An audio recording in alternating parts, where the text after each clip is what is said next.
Tonight, let the day soften its grip on you. If a screen still glows a little too brightly, imagine it dimming the way a lamp dims in a quiet hallway. If your shoulders are carrying the weight of hours, picture them loosening as if a warm blanket has finally found the right place. And if your thoughts are still moving fast, like traffic under rain, let them pass without chasing them. Just notice them and let them roll on one by one till the road grows empty. Take one slow breath in. Not a deep breath you have to work for, just a gentle breath, the kind you take when you step outside and realize the night air is cooler than you expected. And as you breathe out, feel how your jaw can unhook, how your forehead can smooth, how the space behind your eyes can widen into a small, quiet room. Somewhere in your home, there might be a soft hum, a fan turning, a distant refrigerator, the faint hiss of city air through a window frame. If you can hear it, let it become part of the story, like a background instrument that never asks for attention. If you can't hear it, imagine it anyway. An easy, steady sound like wind moving through reeds. Because tonight, we're going to walk into one of the oldest rooms of human memory. Not a room made of marble and glass, not a modern museum with bright lights and polished floors, but a room made of earth and patience. A room where the walls are not painted, they are pressed. Where the shelves do not hold paper, they hold clay. And where time itself seems to move more slowly, as if it respects what is stored there. Did you ever walk through an old street or building and feel that someone long ago once stood where you are now? If you have, you already understand the quiet doorway we are about to enter. In this story, we won't rush to prove anything. We won't argue. We won't chase loud mysteries. We will simply listen softly, steadily, to the way the past can whisper when we stop demanding that it shout. And it begins with something simple. A tablet of clay, still cool from the ground, still holding the faint memory of water. Picture it. A palm-sized slab, the color of dried riverbank, smoothed by careful hands. A reed stylus hovers above it, thin, angled, patient. Then, with a small and gentle pressure, the stylus presses a wedge into the wet surface. Not a scratch, not a drawing. A quiet, deliberate mark, one of thousands like footprints in soft mud. This is how the first written memories of humanity were made. Not with ink that can blur, but with impressions that can harden. Not on paper that can burn, but on clay that can survive fire and flood, burying itself in the earth and waiting for someone, thousands of years later, to hold it again. Before we drift deeper into tonight's gentle journey, remember to subscribe to Ancient Sleep Story. Here, you'll always find peaceful stories that soothe the heart and quiet the mind. Where are you listening from tonight? Leave a comment. Your presence adds warmth to this quiet corner of the night. Now, let that small moment of movement fade. Let your fingers rest. Let your eyes rest. Let your mind stop performing. The story will carry you from here. We travel not by plane, not by highway, but by the softest kind of distance, the distance of imagination. And in imagination, time is not a wall, it is a river. So picture a wide, flat land under a moon that looks like a thin silver bowl. Two rivers move through that land, slow and dark, the Tigris and the Euphrates. They do not hurry, they do not explain themselves, they simply flow, carrying silt, carrying reeds, carrying the soft scent of wet earth. Along their banks, the night is full of small, ordinary sounds, insects, a faint splash, the whisper of water against mud. And above it all, the sky spreads out like a deep blue cloth, stitched with pale stars. This is Mesopotamia, the land between the rivers. In the daytime, it can be bright and harsh, but at night, it becomes gentle, almost tender. The heat loosens, shadows soften, and the river seems to breathe.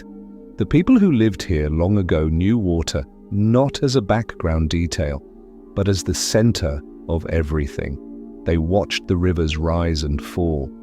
They watched fields drink. They watched canals carry life into dry ground.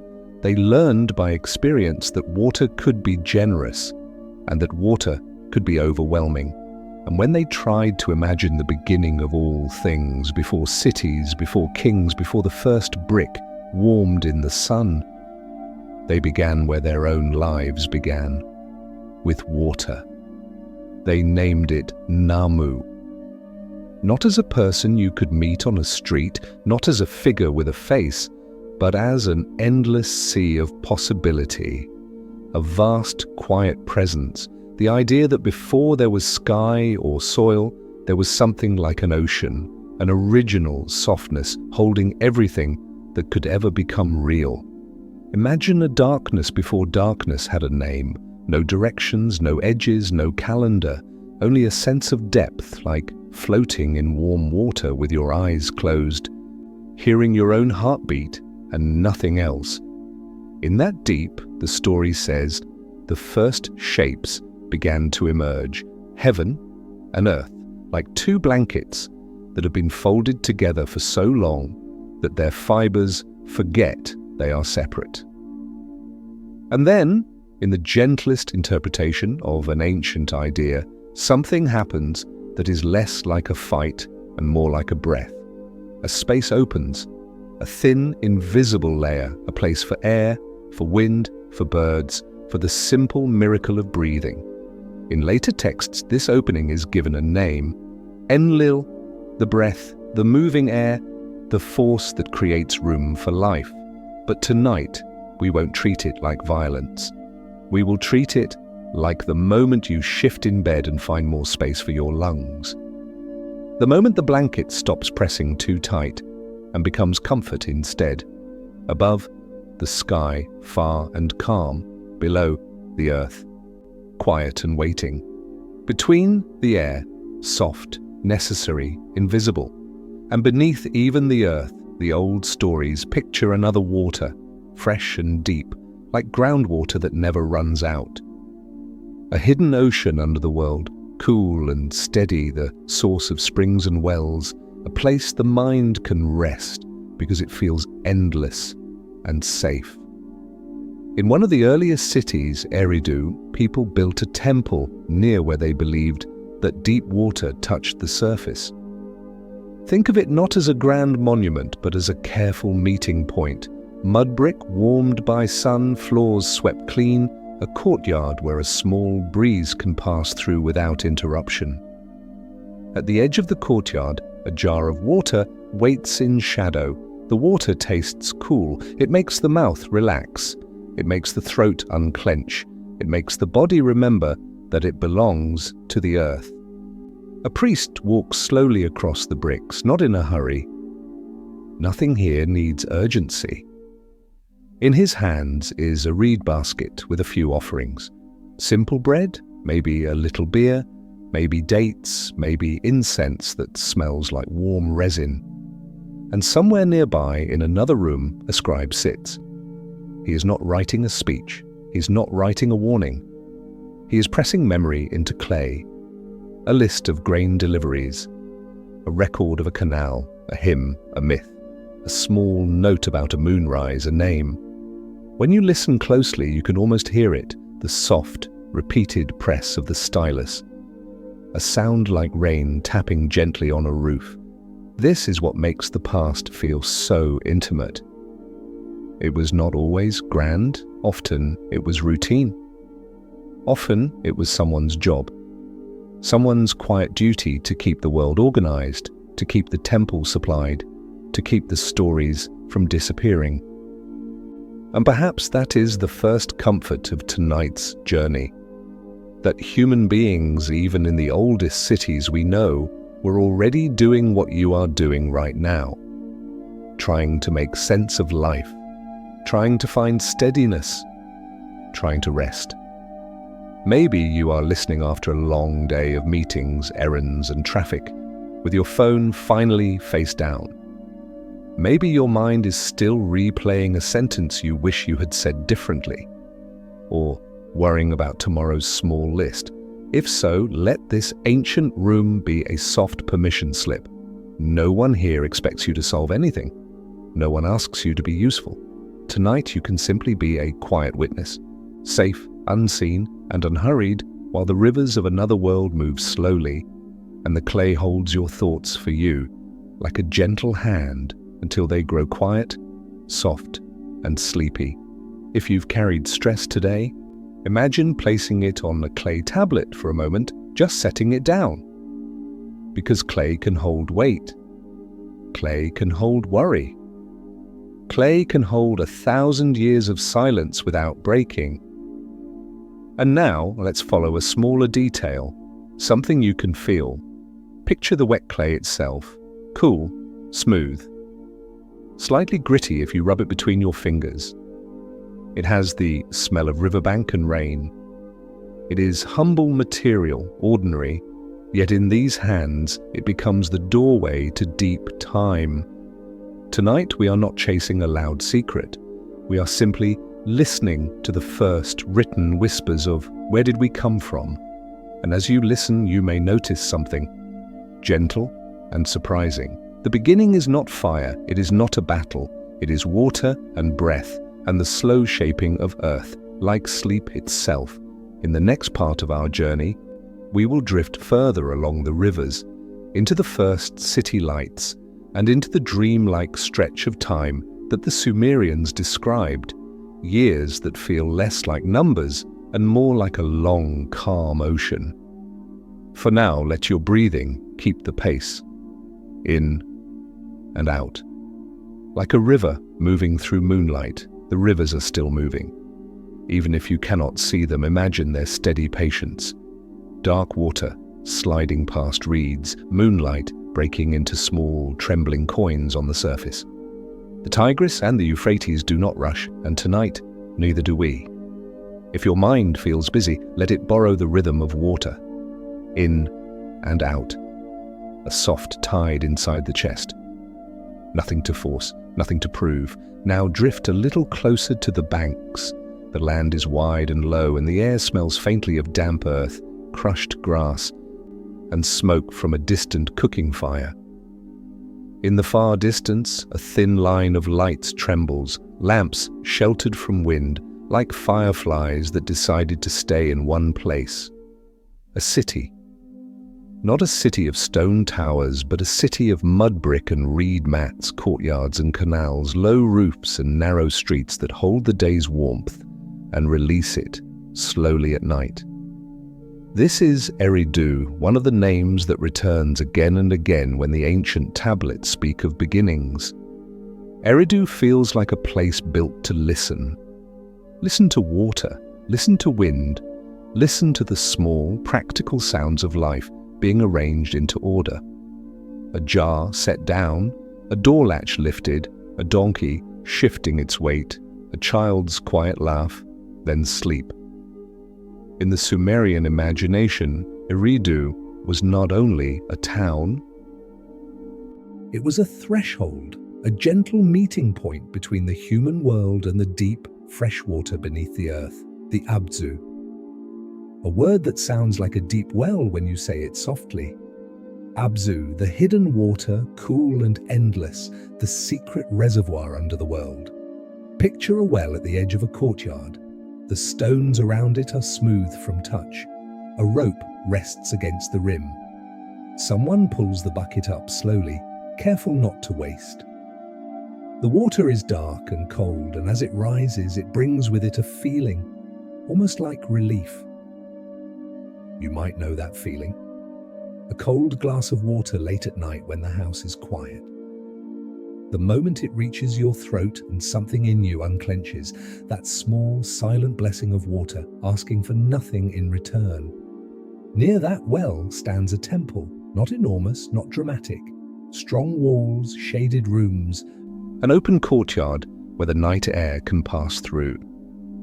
In later telling, the temple's name is spoken like a promise, Abzu, House of the Abzu. A house built beside the idea that beneath every ordinary day there is a deeper source, steady, unseen, sustaining. Inside, a lamp flickers. Its light is soft gold against mud brick, and it makes shadows move slowly, like living things that are too gentle to frighten you. Somewhere, incense smoulders. The scent is warm, resinous, almost like pine, almost like honeyed smoke. A scribe is awake. He sits with his knees folded, a tablet on his lap, and a reed stylus in his hand. He does not write like someone racing the clock. He writes like someone keeping the world calm. On the tablet, he presses wedge-shaped marks, cuneiform, the patient pressing of meaning into soft earth. Perhaps he is recording barley rations. Perhaps he is noting the measurement of a canal. Perhaps he is copying a hymn so it will not be lost. The details are less important than the posture, the quiet devotion to continuity. And in this quiet devotion, something beautiful happens. Time becomes tangible, because once you press a mark into clay, it stays, it dries, it hardens, it waits. It becomes a message that can outlive the person who made it. A small miracle of endurance. If you have ever written a note to yourself, something simple like "don't forget" or "remember this," or even a small line in a journal you never showed anyone, you have already practiced the same instinct. To hold a moment still, so it does not vanish. Outside the temple, the city breathes. A dog turns in circles and settles on a warm patch of ground. A woman folds a cloth with slow hands. A man leans against a wall and watches the stars. The canals carry water through the city like calm veins, and the sound of it, faint, steady, threads through the night. A narrow canal passes close to the street, edged with bricks that still hold the sun's warmth. The water slides by with a low, liquid whisper, carrying tiny, drifting leaves. On a small footbridge, someone pauses not because they must, but because the sound is calming. If you've ever stopped beside a fountain or listened to rain in a parking lot after work, you know this feeling. The world becomes simple, and your breathing follows for a moment. The sky above Mesopotamia is wide enough to make your thoughts feel smaller in a comforting way. Stars scatter across it like salt. The moon is not hurried. It watches the rivers, watches the fields, watches the rooftops that glow faintly with stored warmth. If you want, let your own room borrow this sky. Let your ceiling become a dark blue dome. Let your walls soften into distance.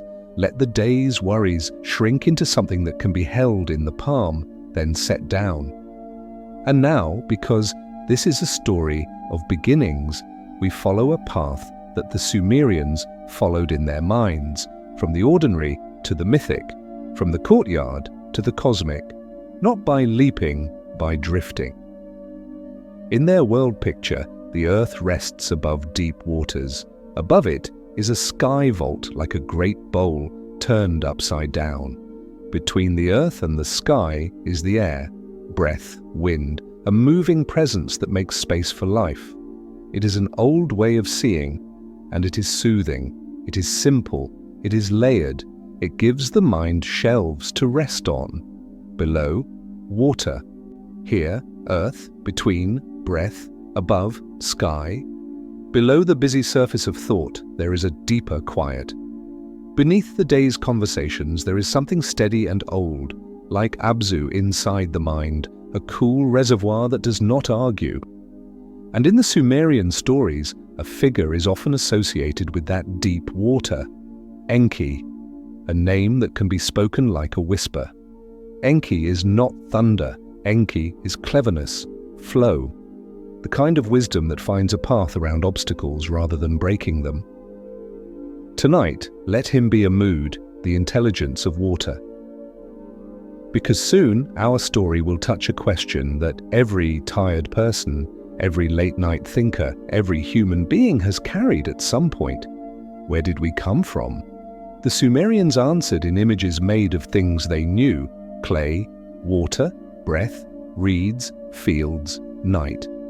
The creation of people, in some tellings, is like the shaping of a small figure from wet earth, a handful of clay gathered near the edge of water, fingers pressing, smoothing, forming.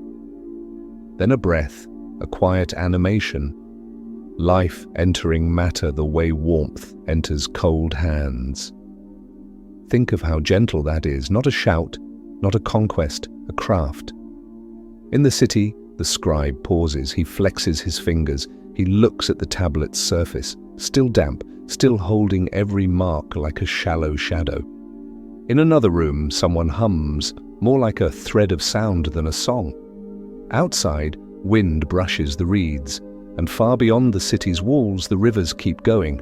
They keep going the way time keeps going, whether we are awake or asleep. Now let's follow a different kind of tablet, not a ration list, not a canal record, but a list that reads like a dream. Later, scholars would call it the Sumerian king list, but tonight, don't hear it like a textbook. Hear it like a slow chant in a dark room, a strange and soothing poem about before and after.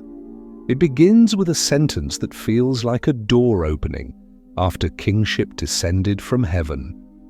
Imagine the phrase not as an argument about politics, but as symbolic language. The idea that order was once seen as something that came down, like rain, like starlight, like a soft mantle laid over the earth. And then the list speaks of kings who ruled for impossibly long spans of time. Not years that can be counted on a calendar. Years that feel like underwater time, deep and slow. Reigns that stretch like the horizon at night, where distance is hard to measure. 8 kings. Then a total so large it almost stops being a number and becomes an atmosphere. Deep time. Dream time. Time as an ocean. You don't have to calculate it. You don't have to remember it.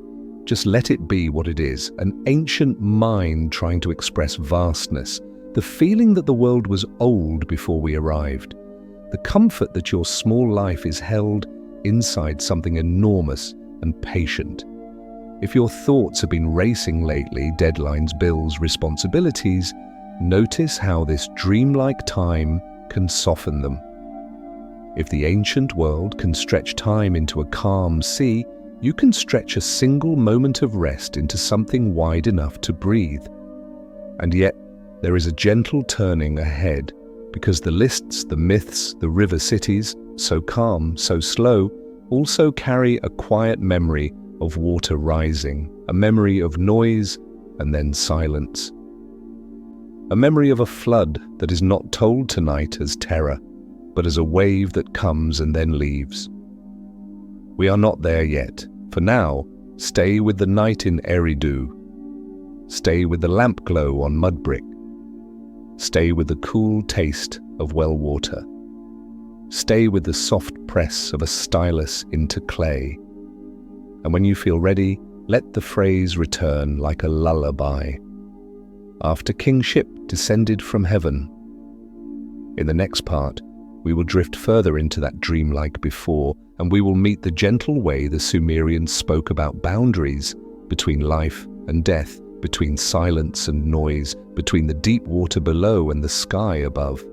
And somewhere in that hush, a counsel will appear, not to threaten, not to shock, but to remind us that every life has edges, and every edge can be held softly. Let us move forward the way water moves without forcing anything. If you're listening with tired eyes, you do not need to picture every detail sharply. Let the images be soft around the edges, like a dream that is kind enough not to demand perfect focus. You can simply float beside the story the way you might float beside a quiet lake at night. letting the surface carry the moon. In the old Sumerian imagination, the world begins in water and becomes livable when space appears. Not a loud space, not a dramatic opening, but a gentle room for breathing. They spoke of heaven and earth as if they had once been pressed together, two layers of fabric resting in the same fold. Above was An, the wide sky. Below was Kai, the steady ground. And between them, something had to happen for life to move.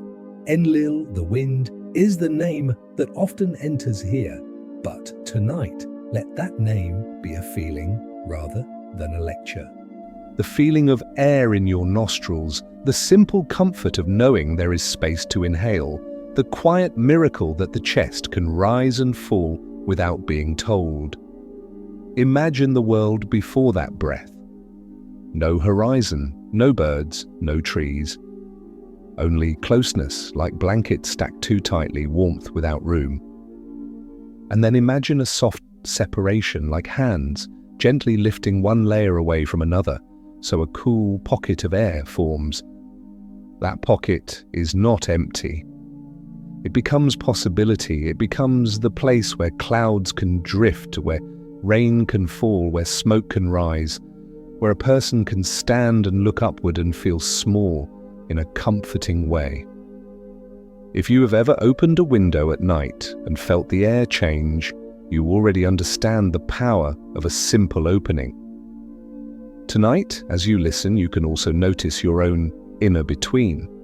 Between thoughts, there are pauses.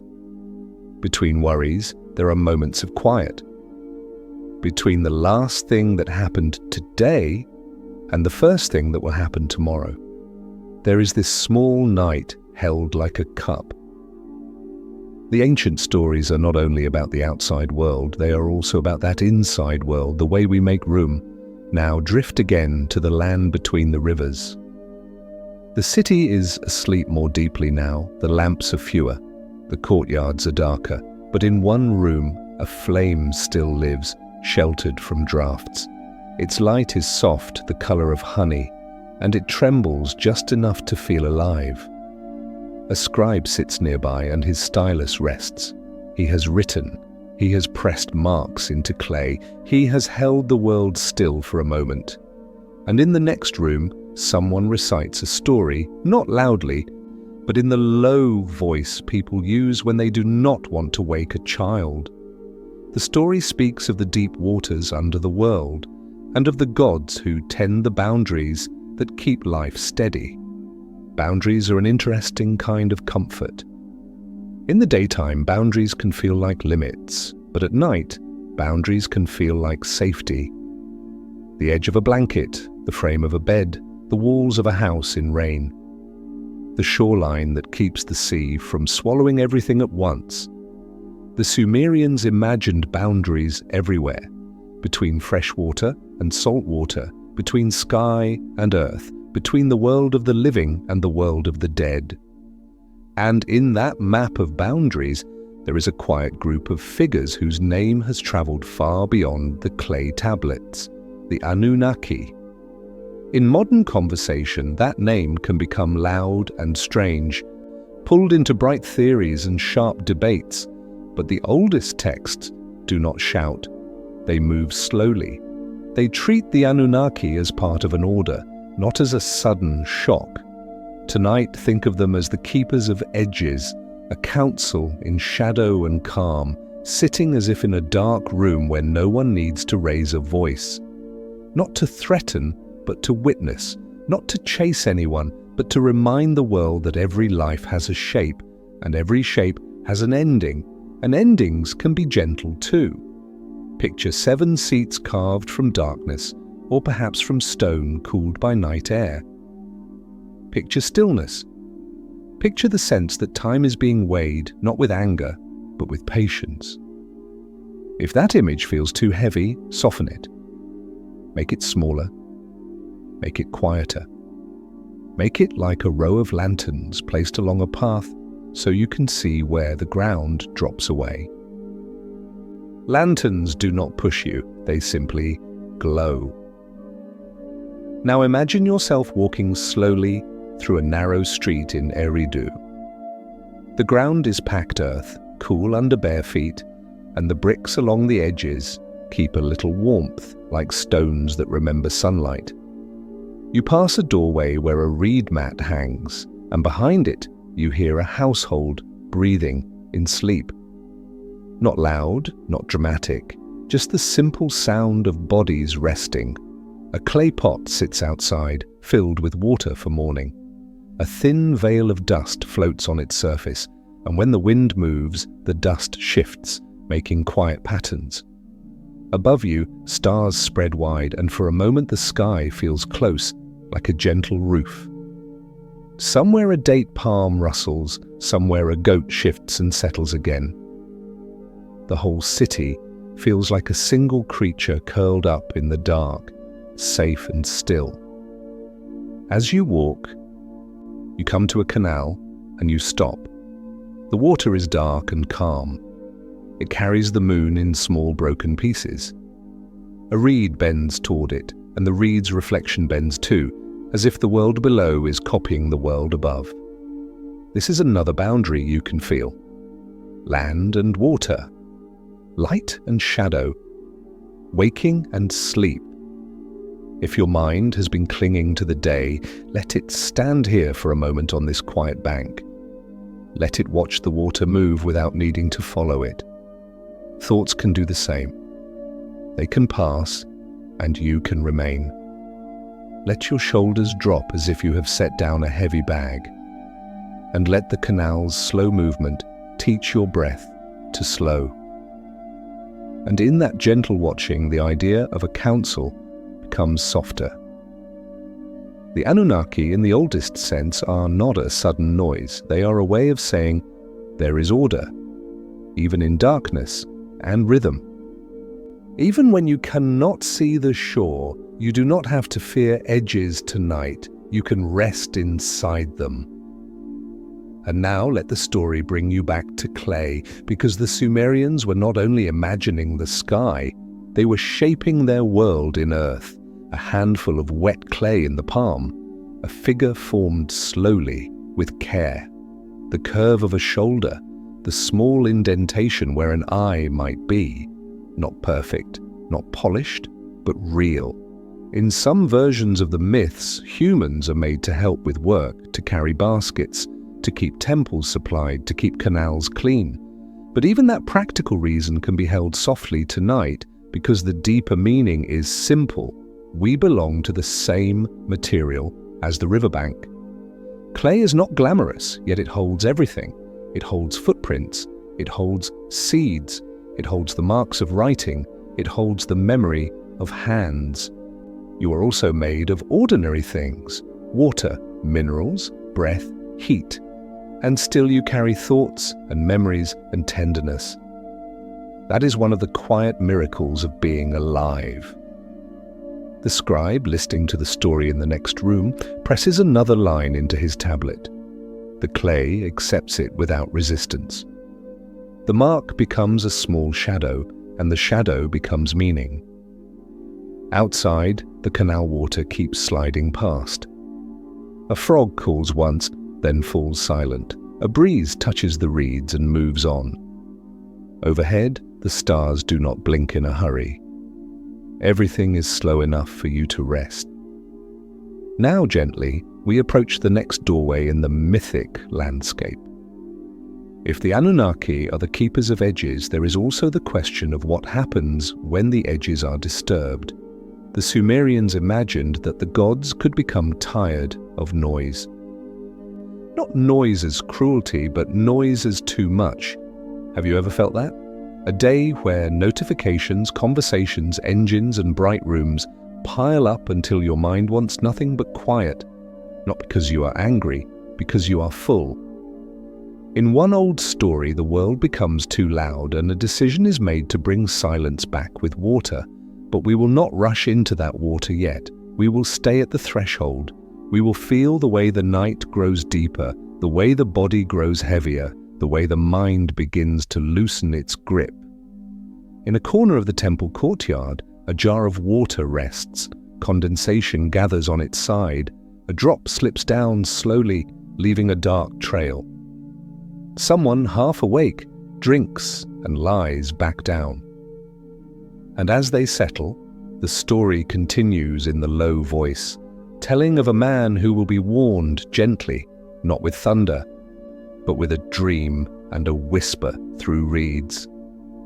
Even before the flood arrives in the tale, the manner of warning is soft.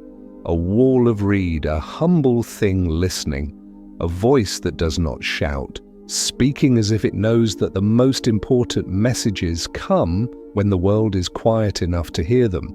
So tonight, if you are carrying a question you cannot answer, let it rest for a while. You do not have to solve it in the dark. You can place it beside the water jar. You can set it on the clay tablet. You can let it wait. In the next part, we will let the mythic water rise, not as a catastrophe, but as a slow, symbolic wave, and we will watch how afterward light returns gently, and the world begins again. For now, breathe. Let the breath make room. Let the room become sleep. Stay with the canal for a moment longer. Let the dark water move the way your breath moves, quietly, steadily, without asking you to do anything at all. If your thoughts are still bright, still restless, imagine them as small ripples on the surface. They do not have to be chased. They will smooth out on their own, the way water smooths when the wind settles. In the old stories, there comes a night when the world feels too full. Not full like celebration, but full like a crowded room at the end of a long day. Too many voices, too many footsteps, too much motion.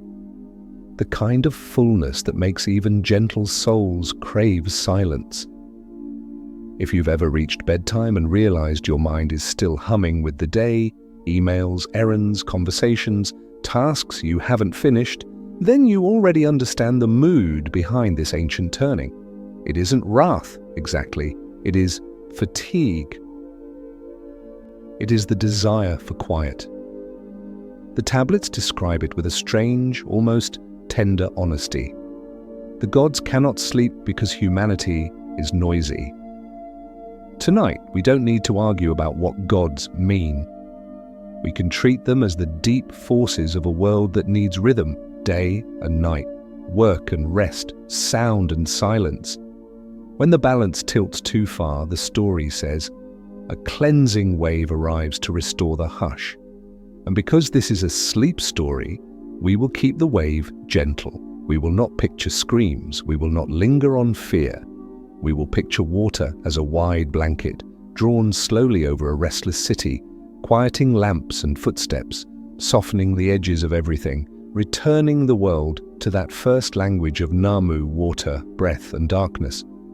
But even in that decision, there is compassion, because one figure, associated with the deep, fresh water, with the intelligence of flow, listens differently. Enki. In the old imagination, Enki does not love noise, but he understands people. He understands that humans are made of clay and breath, busy, imperfect, tender.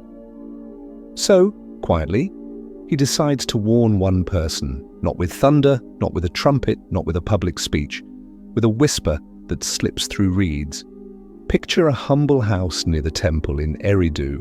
The walls are woven reed mats plastered with mud. The floor holds the smell of earth. In one corner, a jar of water rests. In another, a small oil lamp waits, unlit. Inside lives a man whose name arrives to us like a soft footprint in clay, Ziusudra. In some tellings he is a king, in others a priest, in others simply a righteous man who respects the quiet. Tonight, let him be someone you can recognize, a person who tries to live well in an ordinary world, who works carefully, who carries responsibility without making it loud. Imagine Ziusudra at dawn. The sky is pale and cool. The first birds call from the date palms. He steps outside and the ground is still damp from night air. He washes his hands in a basin, and the water shocks him gently awake. He walks through the city while it is still quiet. A baker stokes a fire. Smoke rises in a thin ribbon. A donkey blinks half asleep. The canals carry water in silence, and the city seems to float on that slow, dark current. At the temple courtyard, Ziusudra pauses. He looks into the well. The water below is black with depth, but it is not frightening. It feels steady, like something that has always been there. He draws a bucket and drinks. The coolness settles his chest. He returns a few drops to the earth, an old gesture of gratitude. Then he goes about his day. He calms disputes. He checks canal gates. He watches scribes press marks into clay. He sees the ordinary miracles that make a city possible: cooperation, routine, patience. And when night comes, he seeks quiet. He eats simply. He dims the lamp. He lies down on a reed mat. The heat of the day leaks out of the bricks. The city outside grows softer, as if the world is exhaling. If you want, let your own room match this. Let your jaw loosen as if you are sinking into a reed mat. Let your shoulders spread heavy and safe. Now in the story, the moment arrives. Ziusudra lies on his side. The lamp is out. The stars outside are steady. And the reed wall beside him, woven, humble, slightly uneven, begins to carry a voice. Not a voice like a person speaking in the room. A voice like wind finding a way through the gaps. "O reed wall," it says, because the god speaks to the wall, not directly to the man, keeping a strange tenderness. "O reed wall, listen." And the wall listens, and because Ziusudra is lying beside it, he listens too. There is instruction, but it is spoken calmly, like directions given in the dark when someone is trying to help you. Build a boat, seal it well, bring seeds of life. Bring the quiet creatures not as spectacle, but as promise. Ziusudra does not leap up in panic. He sits up slowly. He puts his hand on the reed wall, feeling its dry texture under his fingertips. He breathes once, long and steady, as if to tell his body, "We have time." In the days that follow, the city notices something unusual. Men carry timber, ropes are coiled. Pitch is heated in clay pots that smell sharp and dark. Bitumen warms until it can be spread. The work is careful, repetitive, almost meditative.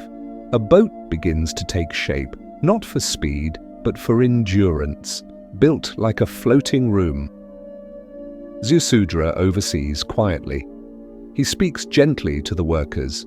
He watches hands press tar into cracks. He watches measured strikes of hammers. He watches the hull darken with sealing, becoming more trustworthy. Soon the air changes. Clouds gather thicker than usual. The sun looks paler behind them, as if seen through linen. People prepare in small, ordinary ways, the way they prepare for any storm. Ziusudra gathers what matters: grain, water jars, small tools, herbs, a few tablets of clay wrapped carefully, because even memory deserves a place. He brings seeds, the future held in small, sleeping forms. He guides animals gently, calming them with low sounds, letting them step aboard without fear. Then when the first rain begins, it is almost a relief, a soft tapping on rooftops, a coolness on the skin, the smell of earth drinking. If you've ever listened to rain while safe inside, you know how quickly the mind can soften. Rain is old white noise. It makes a blanket of sound, smoothing the sharp edges of thought. The rain grows steadier, not violent, steady. It turns streets into shallow mirrors. It fills the canals faster. It makes the world shine. In the dim light, the boat waits like shelter. Ziusudra steps inside. The interior is close, protective. The air smells of wood and tar and damp rope. Animals settle with small movements, the soft scuff of hooves, the quiet rustle of feathers. A jar clinks gently as it is set down. And then, almost without drama, the boat begins to lift. At first, it is only a change in feeling, like a bed that rocks slightly when someone sits down. Then it becomes clear the world is turning into water. Outside, the city's sounds fade under the rain. The lamplights disappear one by one. The river and the streets and the courtyards become one dark surface, moving slowly, carrying everything into hush. Inside the boat, Ziusudra sits and listens, not to fear but to rhythm, rain on wood, water against the hull, the steady breathing of living things. If your own mind still feels busy, let it come here. Let it sit in this dark, safe room. Let it listen to rain. The hours pass in a way that is hard to measure. Inside the hull, darkness is not empty. It is protective, like a hand drawn over the eyes. The rain keeps its patient tempo, and the boat answers with a slow, gentle creak. Wood, speaking to water in a language older than names. Sometimes the floor seems to rise under you, sometimes to fall, but only by a little, as if the whole world has become a cradle. Ziusudra does not spend these hours fighting the water. He spends them listening. He thinks of the city's courtyards, now quiet beneath the blanket of rain. He thinks of the scribe's tablets tucked safely away, impressions in clay that will outlast storms. He thinks of children asleep against their mother's shoulders, the way even worry can soften when the body is warm and held. And if you are listening in your own room, let that softness reach you too. Let your breath move in time with the rocking. In and out. In and out. If your thoughts knock at the door, you do not have to open. You can simply notice the knocking and return to the sound of rain, the sound of water, the sound of steady life. Sometimes, the story says, silence is not the absence of sound, it is the return of balance. And in this floating room, balance begins to come back. If tonight's story reminded you of a beautiful memory, feel free to share it below, whenever you're awake enough, whenever it feels gentle to do so. Even the animals breathe more slowly now too.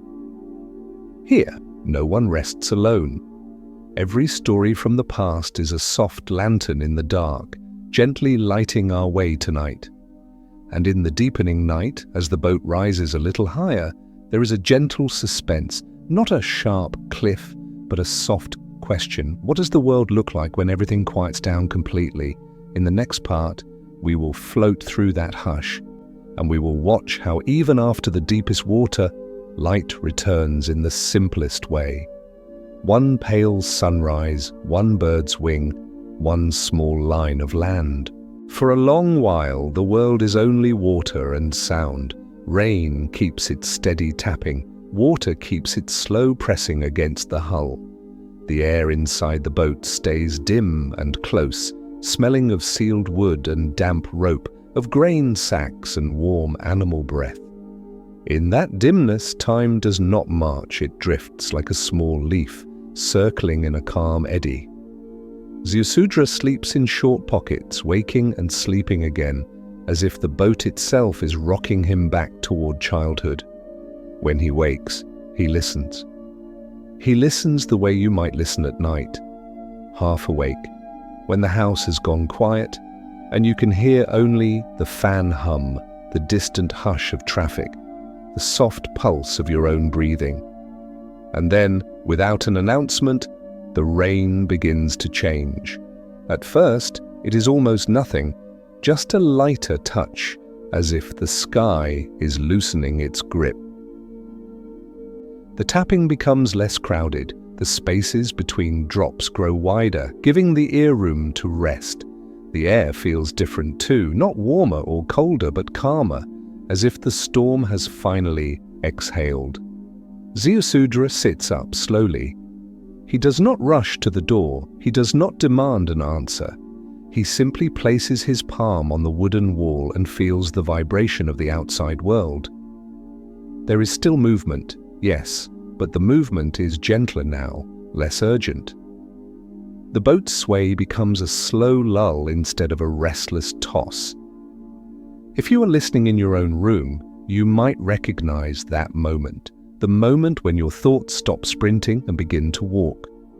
The moment when the nervous system, tired of holding itself tight, begins to loosen. It is not dramatic, it is quiet.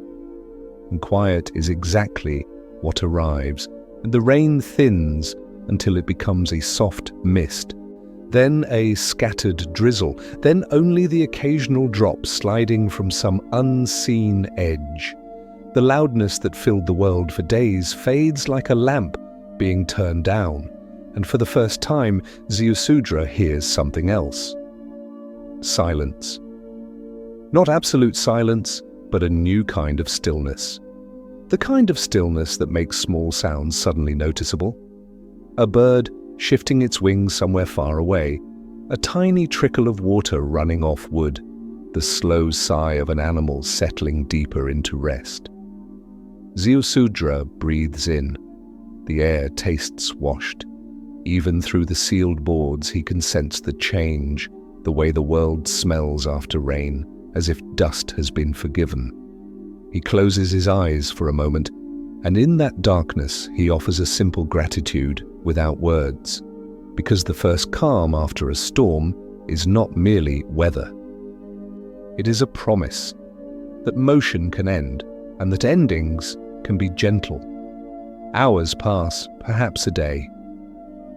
In the old stories, it can be described as a week of wind and rain, then a quieting. Tonight, you do not have to hold the number, just hold the feeling. The world, tired of water, begins to settle.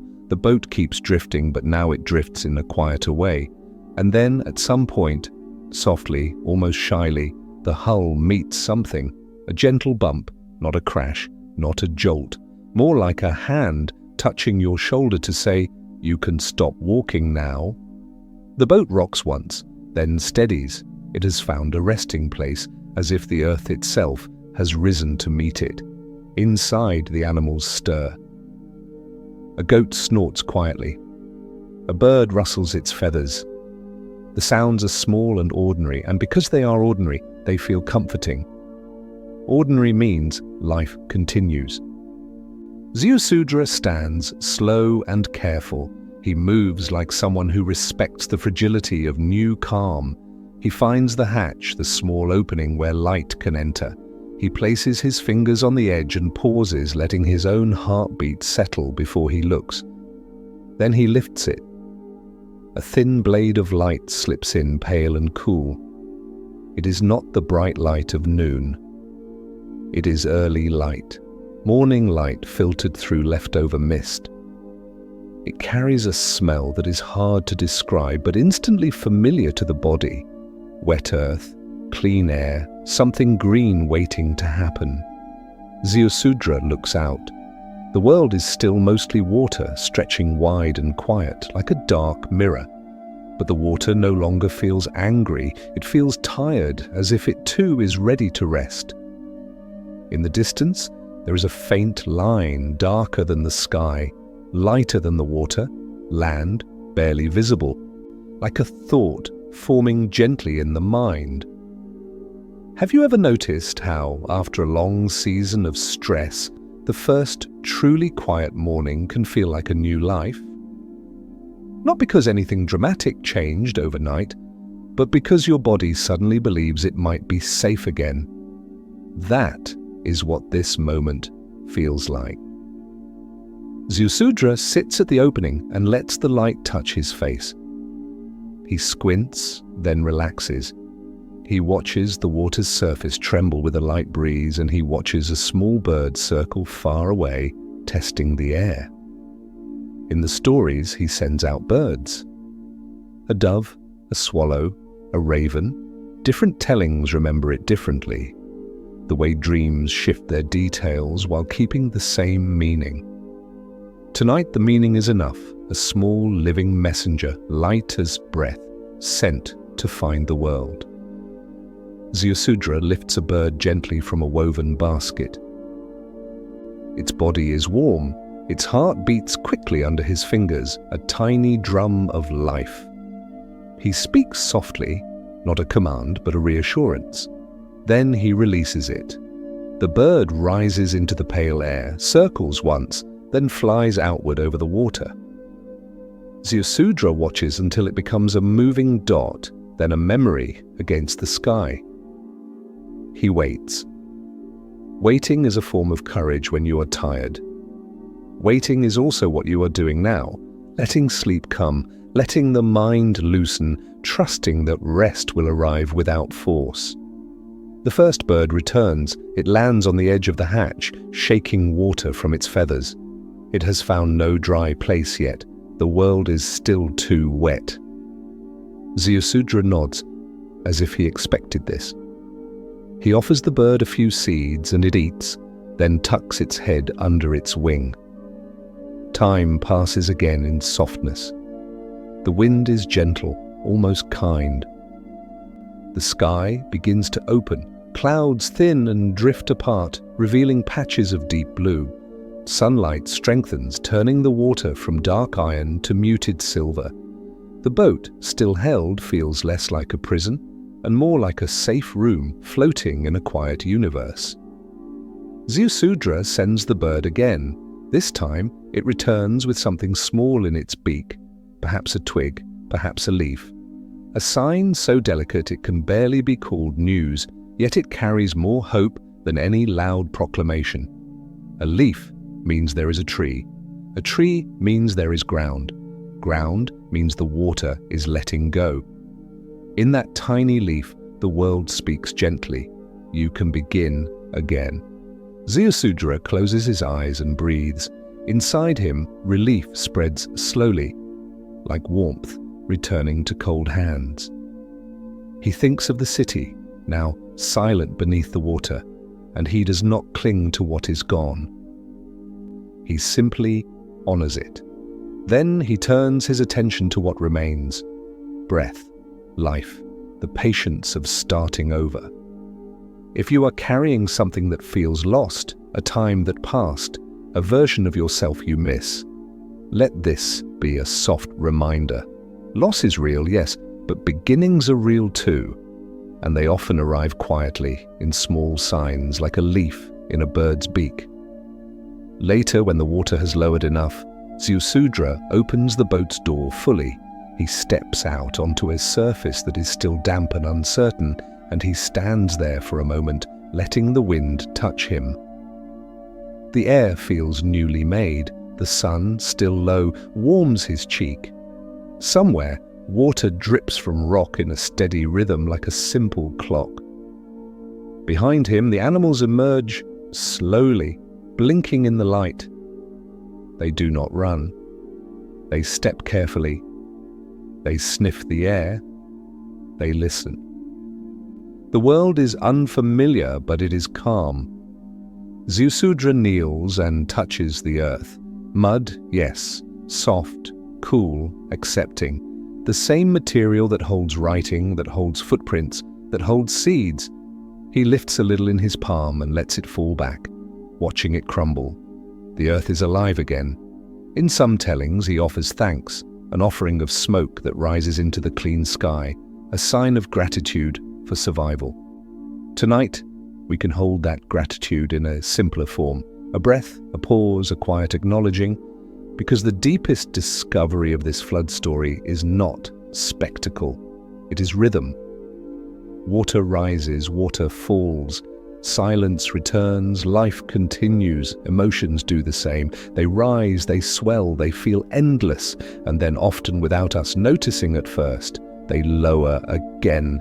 The body finds ground, the mind finds room. The heart keeps beating in its quiet, faithful way. And as the new world begins, Ziusudra gathers what he has saved: seeds, jars, tools, and the clay tablets wrapped carefully against damp. The marks on them remain. Memory remains.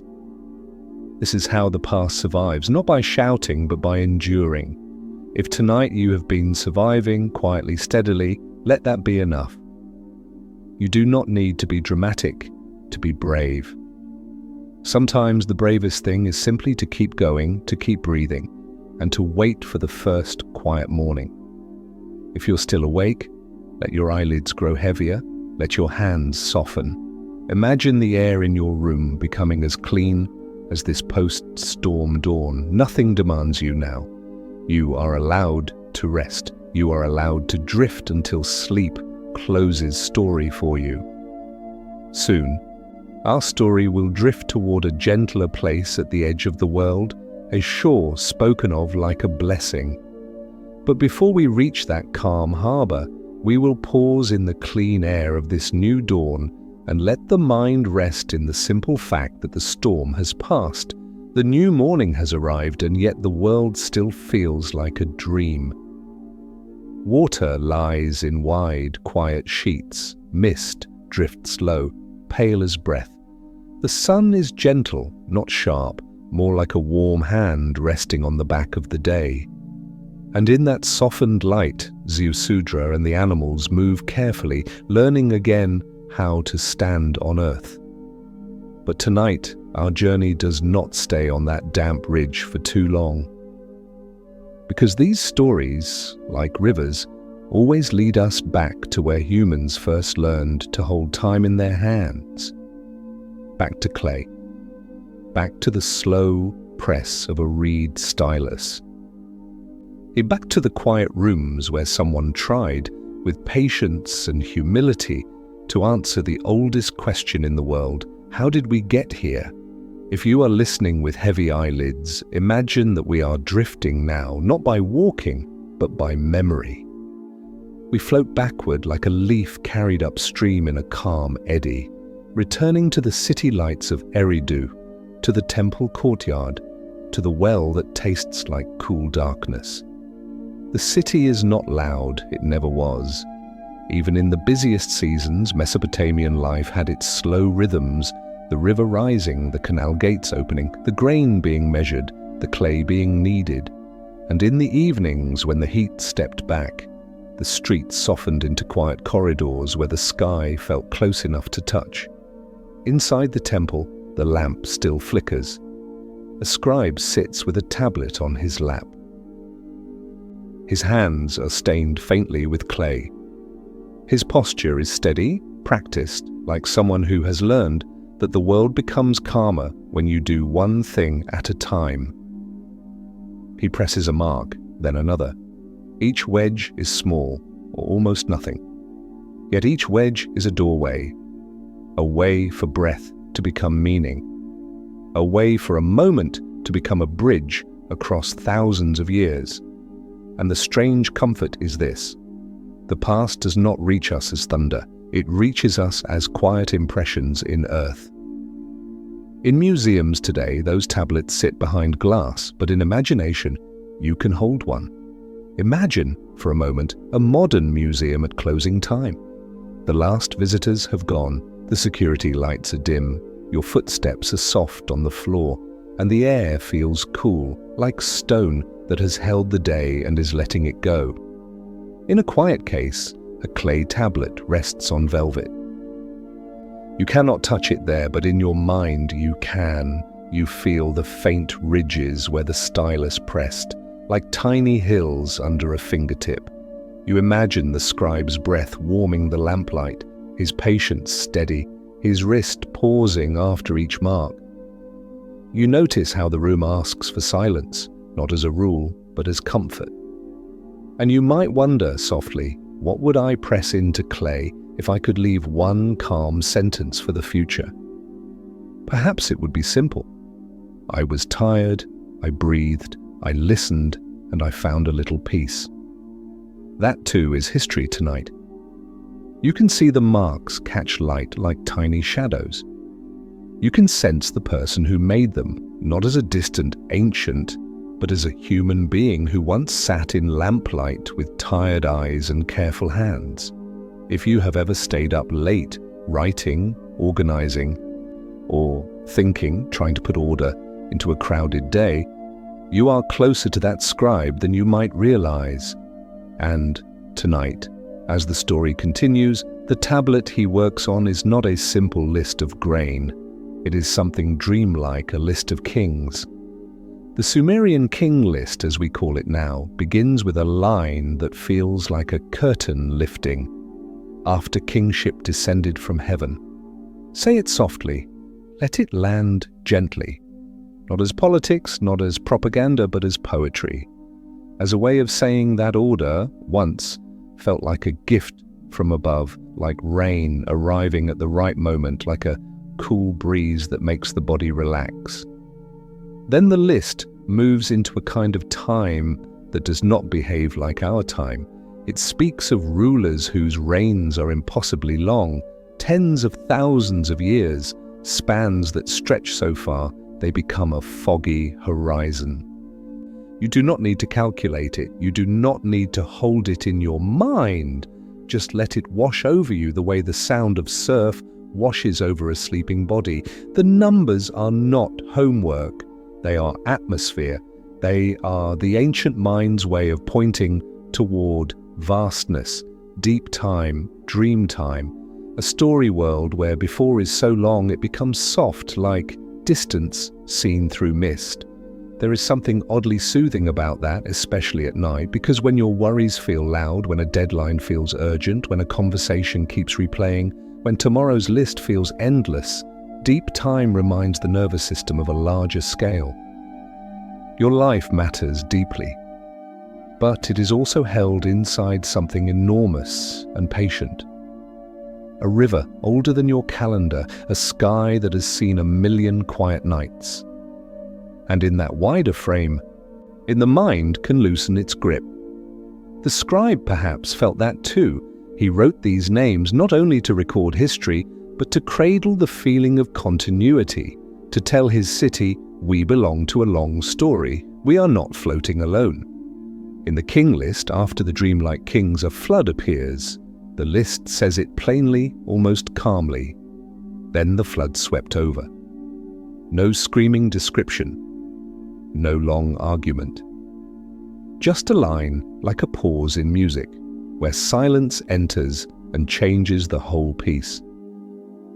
Afterward, kingship comes again, and the list continues.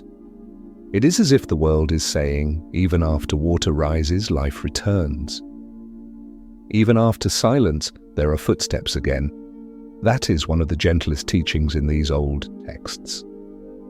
Not that disasters are beautiful, but that rhythm persists, that the world again and again finds a way back to balance.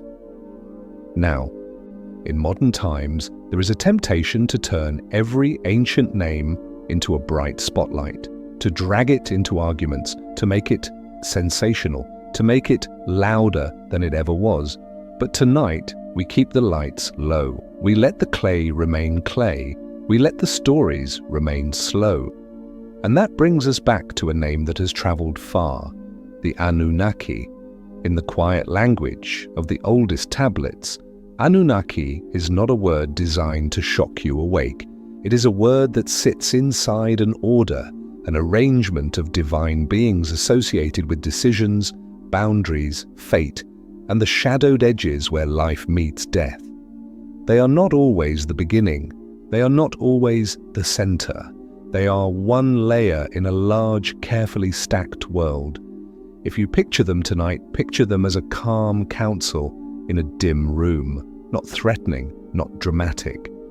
Simply present, like 7 silent witnesses whose job is to remind the world that everything has a shape and every shape has an ending, and endings too can be held gently.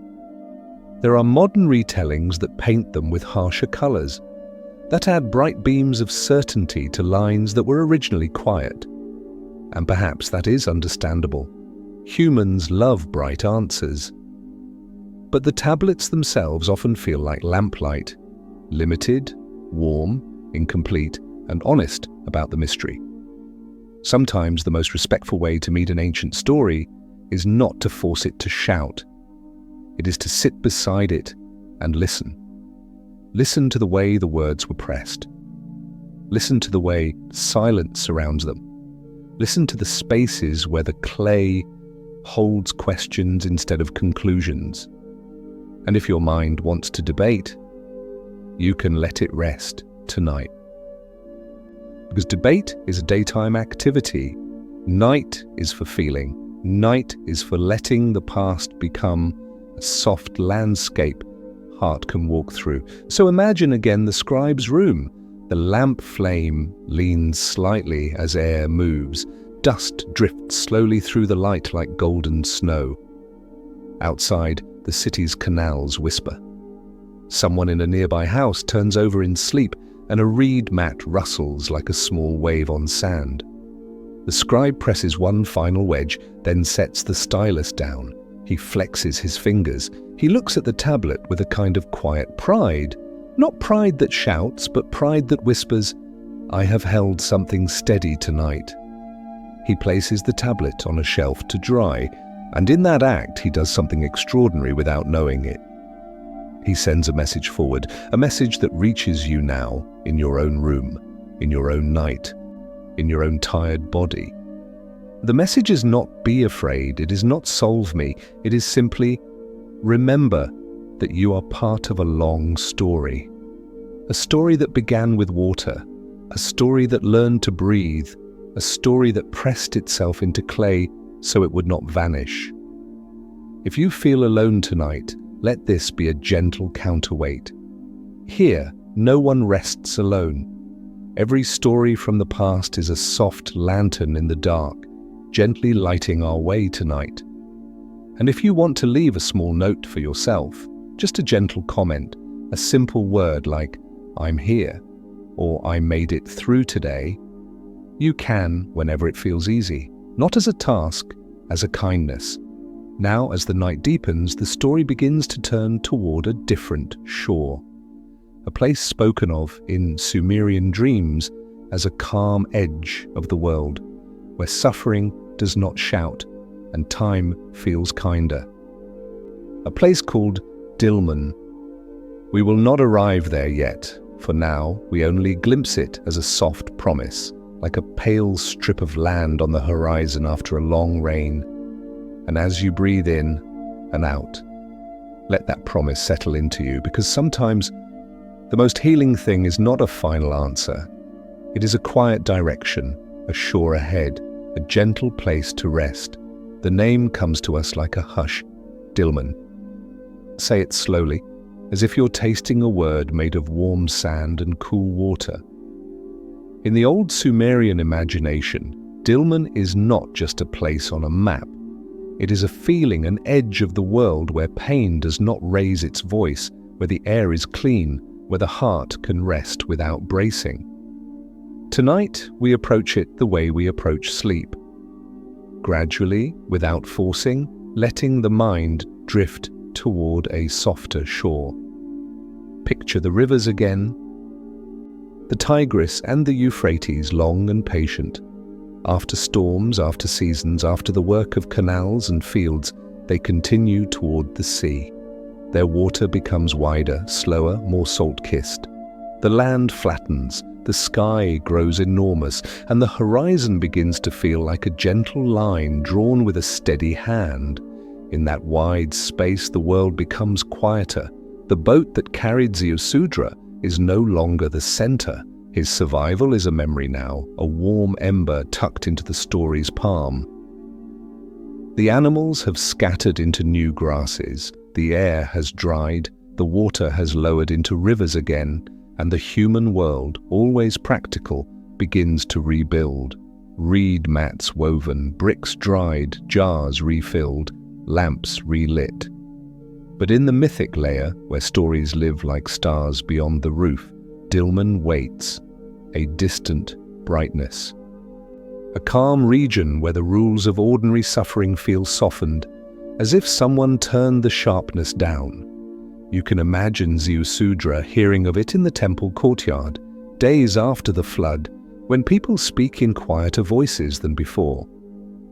Perhaps a priest mentions it the way one mentions a childhood memory. There is a place, he says, where the air is gentle and the water rises sweet from the ground. Sweet water. In a land shaped by rivers and thirst, sweet water is more than comfort. It is a blessing. It is the body's relief, the mind's pause. It is the soft yes of the world, offered without bargaining. Tonight, let sweet water be a symbol for you too.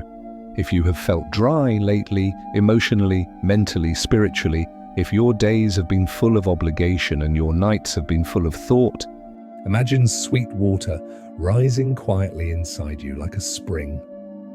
Not a dramatic surge, just enough to make the throat relax, just enough to make the chest feel less tight, just enough to remind you that rest is still possible.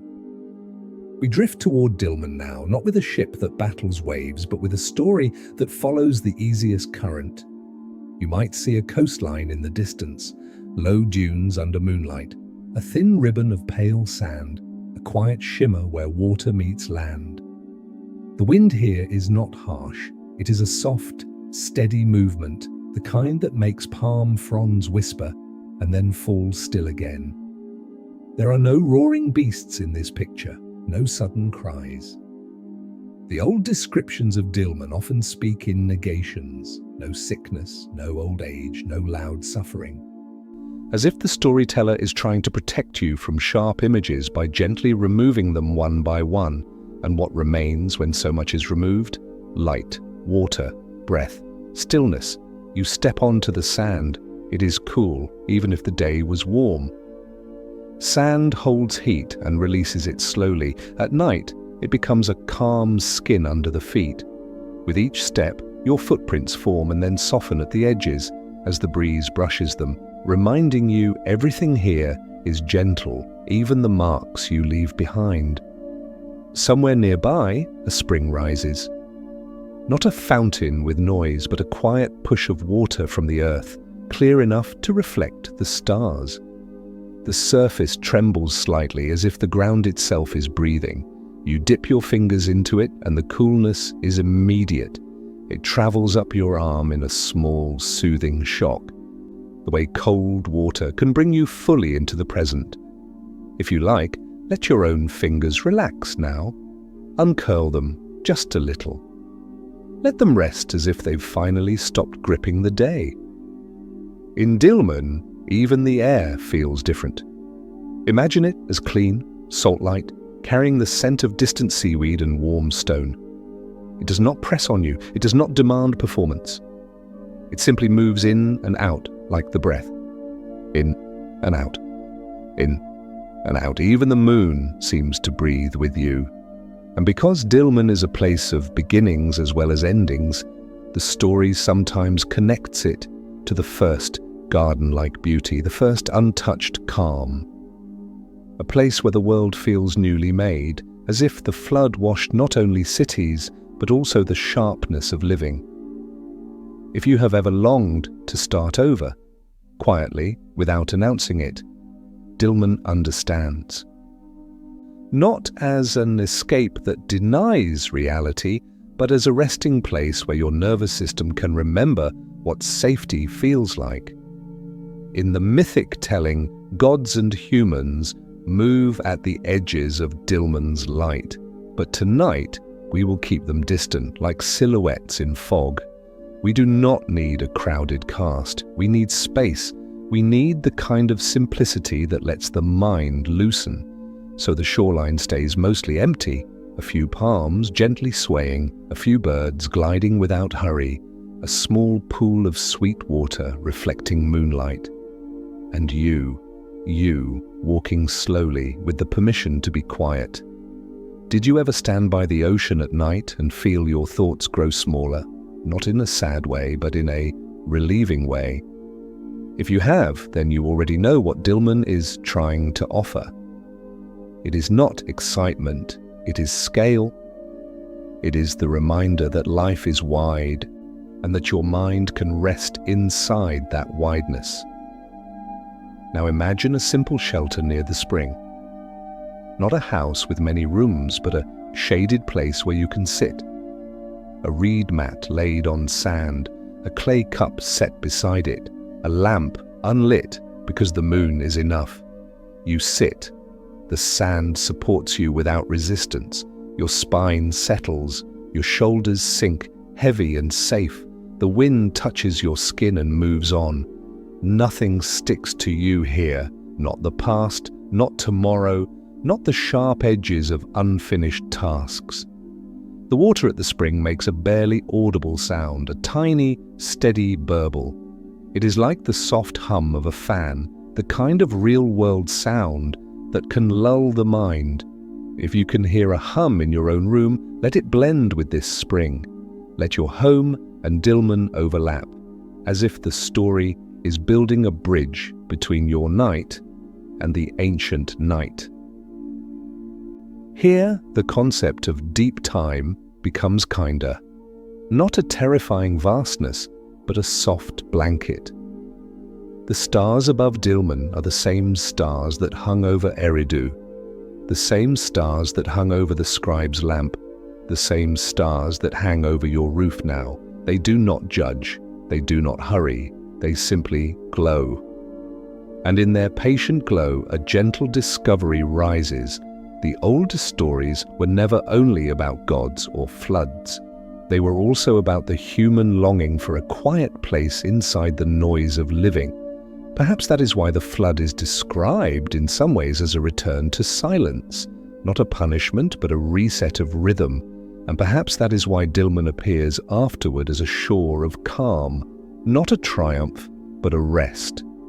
If your week has felt loud, emails, traffic, obligations, conversations, let this part of the story offer you a small, internal Dilmun, a place you can return to without traveling anywhere, a place made of breath and stillness. Try it now, gently. Inhale as if you're breathing the salt-clean air. Exhale as if you're letting the day's dust fall away. One more time, in and out. And as your breathing slows, notice what the mind does. It begins to stop chasing. It begins to accept. It begins to drift. In the distance, the sea makes a low, continuous sound, not a crash, but a steady hush, like a giant sleeping animal. The waves come in and slide back, come in and slide back, each one a simple repetition that teaches the body you can let go. Your eyelids might grow heavier now, your thoughts might grow softer. You might even notice tiny details the way you notice them in a half-dream, a shell pale as bone, half buried in sand, a smooth pebble warmed earlier by sun, now cooling under moonlight, a faint line of foam that arrives, pauses and retreats as if it's practicing patience. Each small detail says the same thing again and again.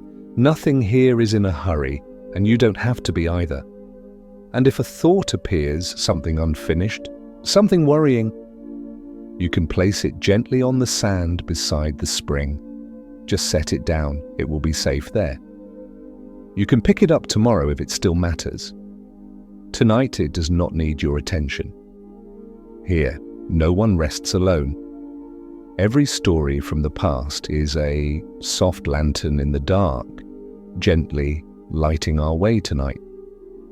And if this shoreline image brings you a small sense of calm, you can leave a gentle comment for yourself when you're ready, just a word, just a quiet sign of presence.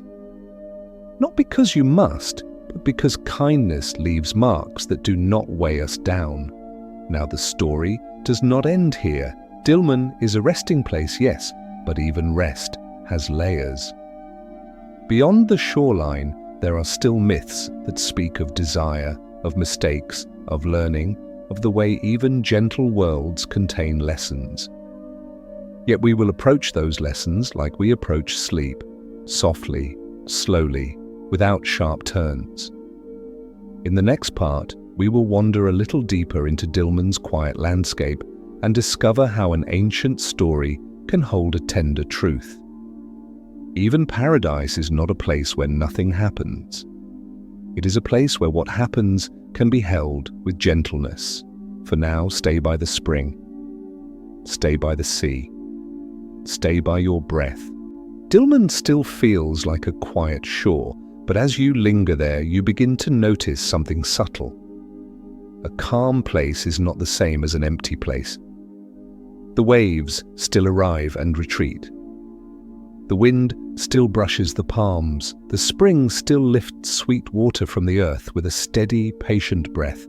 And beneath all of that softness, life keeps doing what life always does. It grows, it changes, it learns. Tonight, we step a little farther inland. Not far, just enough to leave the open sand behind and enter a low garden of reeds and palms, where the moonlight falls in pale strips between fronds. The air is cooler here, shaded, and the ground feels slightly damp beneath your feet, as if the sweet spring water has been wandering quietly under the soil. You can hear it if you listen. A tiny trickle, a faint murmur, like someone whispering from behind a curtain. In the old Sumerian stories, Dilmun is described as a place of brightness, purity, and sweet water. But it is also a place where certain things must be invited. Water must be opened. Fertility must be asked for gently. The world, even in its calmest form, still has gates that respond to care. So imagine a moment in Dilmun before the garden fully wakes. The sand is pale, the sky is bright with morning, the sea breathes in slow, even sighs, and yet the land feels like it is waiting, quiet, clean, but not yet overflowing. In the story world, a gentle request is made, not with shouting, not with demand. A request for water to rise, for the ground to become generous, for green to appear where there has been only pale sand, and in response, channels open. Fresh water moves in, not as a flood, but as a blessing. It spreads like a calm smile across the land. It fills shallow pools, it darkens the soil, it makes space for roots. If you have ever watered a plant after forgetting for a few days, you know that moment when the soil drinks, the surface changes color, the dryness loosens. Life, which looked paused, quietly begins again. Now, in that newly softened earth, plants appear. Not in a loud explosion, but the way dawn appears gradually, quietly, with patience. Leaves unfold, stems lift. Small buds gather themselves. And soon, Dilmun has a garden, not a wild tangle, but a careful, luminous place where every green thing feels like it has been washed clean by sweet water. The myth speaks of Enki here again. Enki, the mind of water, the flowing intelligence, the deep reservoir beneath the world. In Dilmun, he is not an angry force.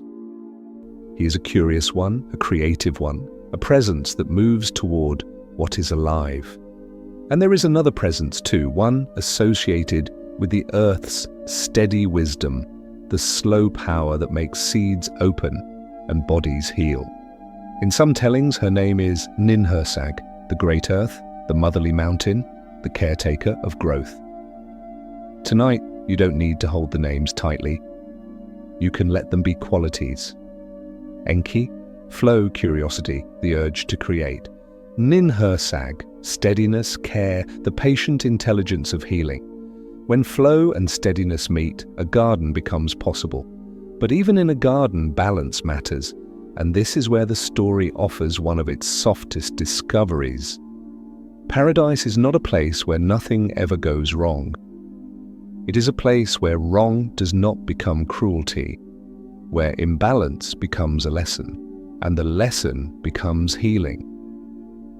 In the Dilmun myth, Enki walks among new plants with the bright curiosity of someone exploring. He tastes what he finds. He wants to know. He wants to take the world into himself. You might recognize that impulse. The human mind does it too. We taste experiences. We take in information. We pull moments into our chest and call them ours. Sometimes that is beautiful. Sometimes it is too much. So imagine Enki in the garden, moving slowly under palm shade, touching leaves wet with morning dew. The dew gathers on his fingertips like tiny glass beads. He lifts a leaf, tastes its sharp green freshness, and smiles. He tries another and another. The plants are not described tonight as forbidden, not as a moral trap. They are simply new, and Enki's curiosity is simply eager. Yet the story says he takes too much. Not with malice, but with hunger. With that familiar restlessness that can appear even in calm places, an impatience to consume what should be approached slowly. And then, gently, his body begins to ache. Not like a dramatic illness, more like a quiet warning, a heaviness, a dull discomfort spreading through different places, as if his own system is asking him to stop and listen. If you have ever stayed up too late, scrolling, reading, tasting too much of the day's noise, you know that feeling too. The body does not punish, it signals, it says enough. In the myth, Enki's imbalance becomes visible, and the Earth's steady intelligence, Ninhursag, withdraws her attention, not as revenge, but as boundary. A simple, firm reminder: life needs respect. The garden grows quiet again. Wind moves through the palms. The sea keeps breathing. The sweet spring continues to rise. But now there is a hush of concern, like the hush in a room when someone you care for doesn't look well. Enki lies down in shade. His breath is slower. His eyes are tired. The bright curiosity has softened into stillness, and in that stillness the myth becomes deeply tender, because the cure does not arrive as an argument, it arrives as care. Ninhursag returns, not in anger, but in the way a calm caregiver returns to a bedside once the lesson has been learned. She sits near Enki. She listens to where he hurts. She does not scold, she names. In the story, she heals him by creating small divine helpers, new names, new presences, each one born to relieve a specific ache, a specific imbalance. It is as if healing itself becomes a language. When you name what hurts, it becomes easier to soothe. And that is a soft truth you can take into your own night. Sometimes the mind aches in many places at once, worry here, regret there, a tightness in the chest, a buzzing behind the eyes. And the fastest way toward calm is not to fight the ache, but to name it gently. I'm tired. I'm carrying too much. I need quiet. Naming is not drama. Naming is care. And because we are listening from far away, thousands of years away, and perhaps an entire lifetime of modern noise away, this healing scene can feel surprisingly personal. Maybe you are lying in bed after a day that asked you to be many versions of yourself, focused at work, patient in traffic, responsible at home. Maybe you answered messages when you wanted silence, or carried worries quietly, believing you shouldn't make a big deal. If so, Dilmun offers a softer way to meet what you carry. Not as a performance of strength, but as a practice of gentleness. Imagine small stone paths cooling under moonlight and shallow bowls near the spring catching overflow. The bowls reflect the stars, trembling slightly, because even still water is alive. And you may notice that too much is often not one big thing. It is 100 small things piled gently but relentlessly. Too many tabs open in the mind, too many plans stacked against limited energy. So when Enki takes too much in the garden, hear it as a quiet mirror. The mind that consumes too much stimulation begins to ache, and the body asks for shade and sweet water. The answer is not shame. The answer is the courage to stop. So in this moonlit garden, Ninhursag speaks softly. She places a hand over Enki's pain, one place at a time, and with each touch, something loosens. The ache releases, the breath becomes easier, the body remembers balance, Above them, the palms sway slowly. Somewhere, a bird settles its wings. The air smells of damp earth and sweet water, like a room after rain. Dilmun holds them both, flow and steadiness, inside a larger calm. And perhaps that is the deeper purpose of this place in the story. Not to promise that life will never pinch or bruise, but to show that even when it does, healing can be gentle, that boundaries can be kind, that rest can return. If you have been hard on yourself lately, let this be a quieter alternative. You do not need to punish your tiredness. You can care for it. You can sit beside it the way Ninhursag sits beside Enki, patient, steady, listening. Try this now, softly. Let your forehead relax, as if a warm palm is smoothing it. Let your tongue rest behind your teeth. Let your shoulders drop 1 small inch. And notice how the breath changes when the body is treated with gentleness. In and out. In and out. The garden continues to glow in moonlight. The spring continues to rise. The sea continues its slow, even rhythm. And in that rhythm, the myth leaves you with a quiet reminder. Even the oldest stories knew that the best medicine is often softness. If tonight's story has touched something tender in you, you can hold it without needing to solve it. Let it be like a leaf, floating in a shallow pool, seen, acknowledged, and allowed to drift. If your thoughts return tomorrow, they can return in daylight. Tonight, let them fade like footprints at the waterline. You have done enough. You are allowed to rest and to be held. Here, no one rests alone. Every story from the past is a soft lantern in the dark, gently lighting our way tonight. In the next part, we will follow that lantern back toward the human world again, toward the scribes, the temples, the canals, and we will see how the idea of silence in these myths becomes a kind of sacred technology, a way to keep the heart steady. For now, stay in the garden. Stay near the spring. Stay with your breath. Dilmun remains behind you like a gentle afterimage, even as you drift away from its sweet spring and its moonlit palms. Something of that place stays in the body, the feeling that life can be held softly, that boundaries can be kind, that silence is not emptiness but medicine. Now the story carries us back toward the human world again, not in a sudden jump, but the way a dream changes scenes. One shoreline dissolves and another landscape forms, slow and seamless. The sound of the sea fades into the sound of river water. The clean air of Dilmun blends into the warm night air of Mesopotamia. And soon you are standing again beside a canal in a city where mud brick holds the day's heat and releases it gently after dark. Eridu is there, or perhaps another river city, Nippur, Shurupak, names that travel across clay tablets like soft footprints. But tonight, the exact name is less important than the feeling, a human settlement shaped by water, by work, by routine, and by the quiet need to make life steady.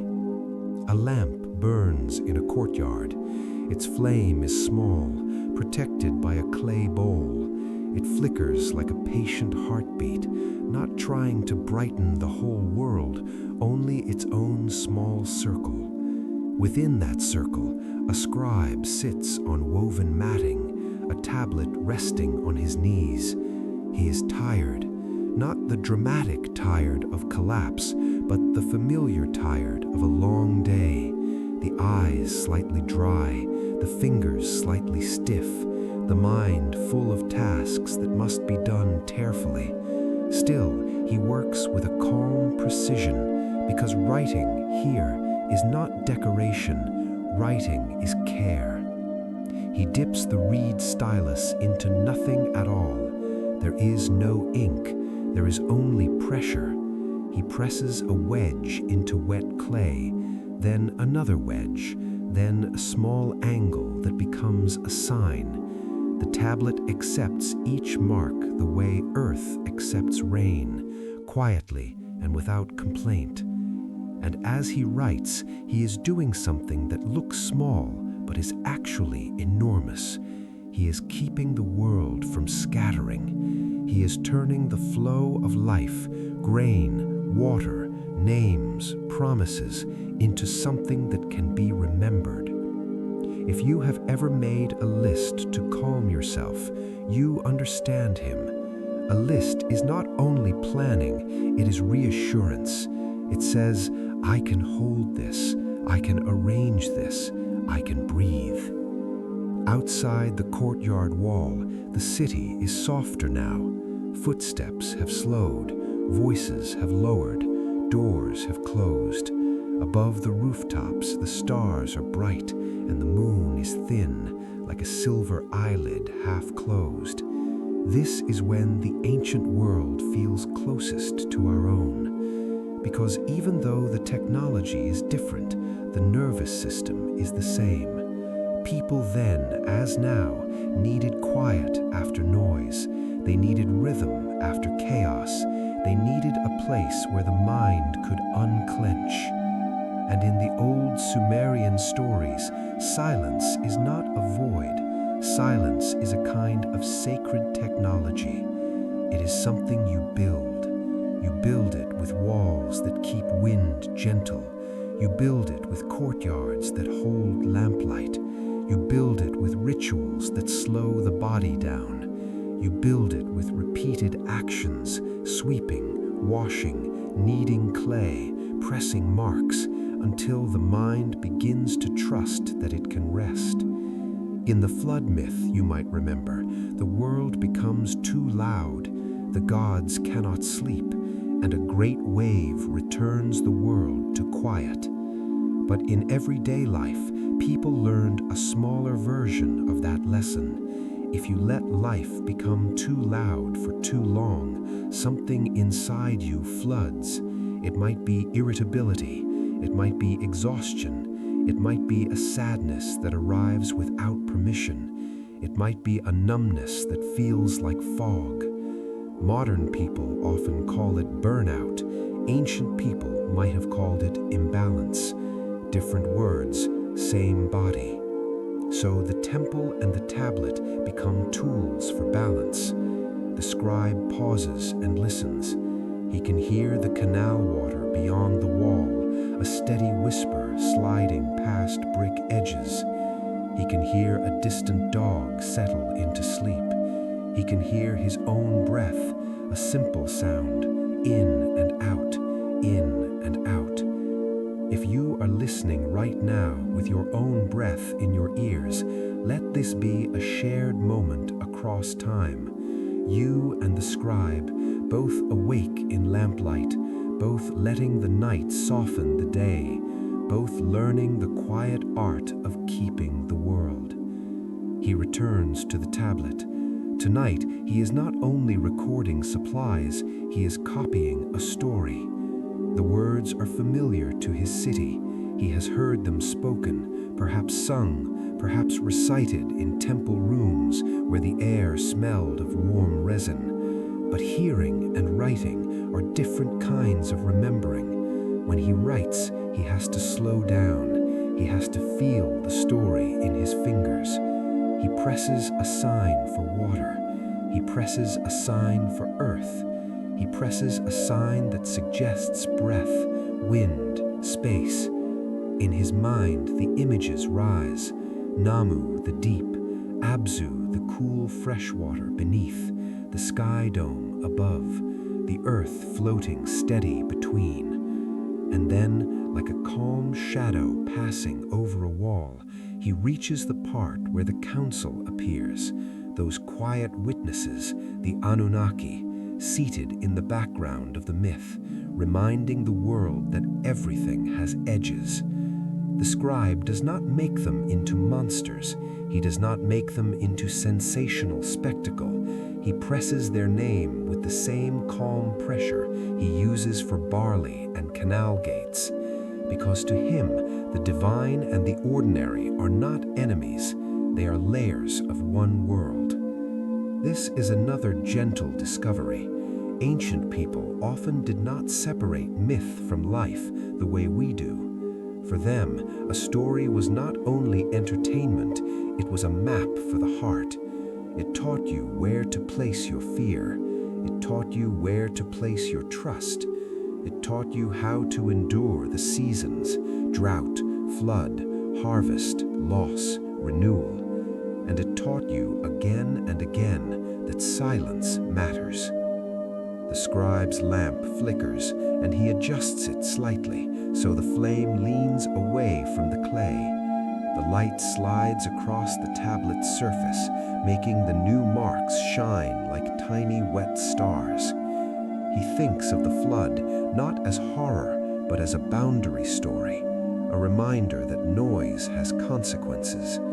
Not moral consequences necessarily, but physiological ones. When the system is overstimulated, it seeks a reset. And perhaps that is why the warning in the myth comes through a reed wall. A reed wall is humble, porous, ordinary. It is not stone, it is not iron. It is something that lets air through. It listens, and the message passes through it gently, like a breeze carrying a scent. Sometimes the most important warnings in your own life come like that too, not as a shout, but as a quiet signal, a tight chest, a restless night, a dull headache, a sudden tear in the middle of a normal day. The body speaks through a reed wall. It says, slow down. It says, return to water. It says, find your Dilmun. The scribe finishes his line and sets the tablet aside to dry. He rubs his fingers together, feeling the fine grit of clay. He looks at the courtyard, the shadows, the canal's whisper beyond. He feels a tenderness toward his city, toward its people, toward the way everyone is trying to live inside the limits of weather and time. And he feels something else too, gratitude. Gratitude that water still flows, gratitude that the night is calm, gratitude that a lamp can hold back darkness just enough to see.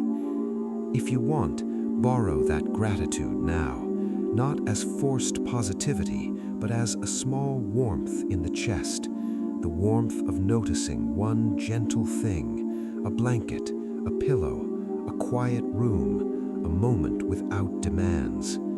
This is how the past becomes healing, not by proving every detail, but by offering images that help the mind settle. Clay, water, lamplight, reeds, a steady breath. Night deepens in small, ordinary ways. A lamp burns lower. A city's last footsteps fade.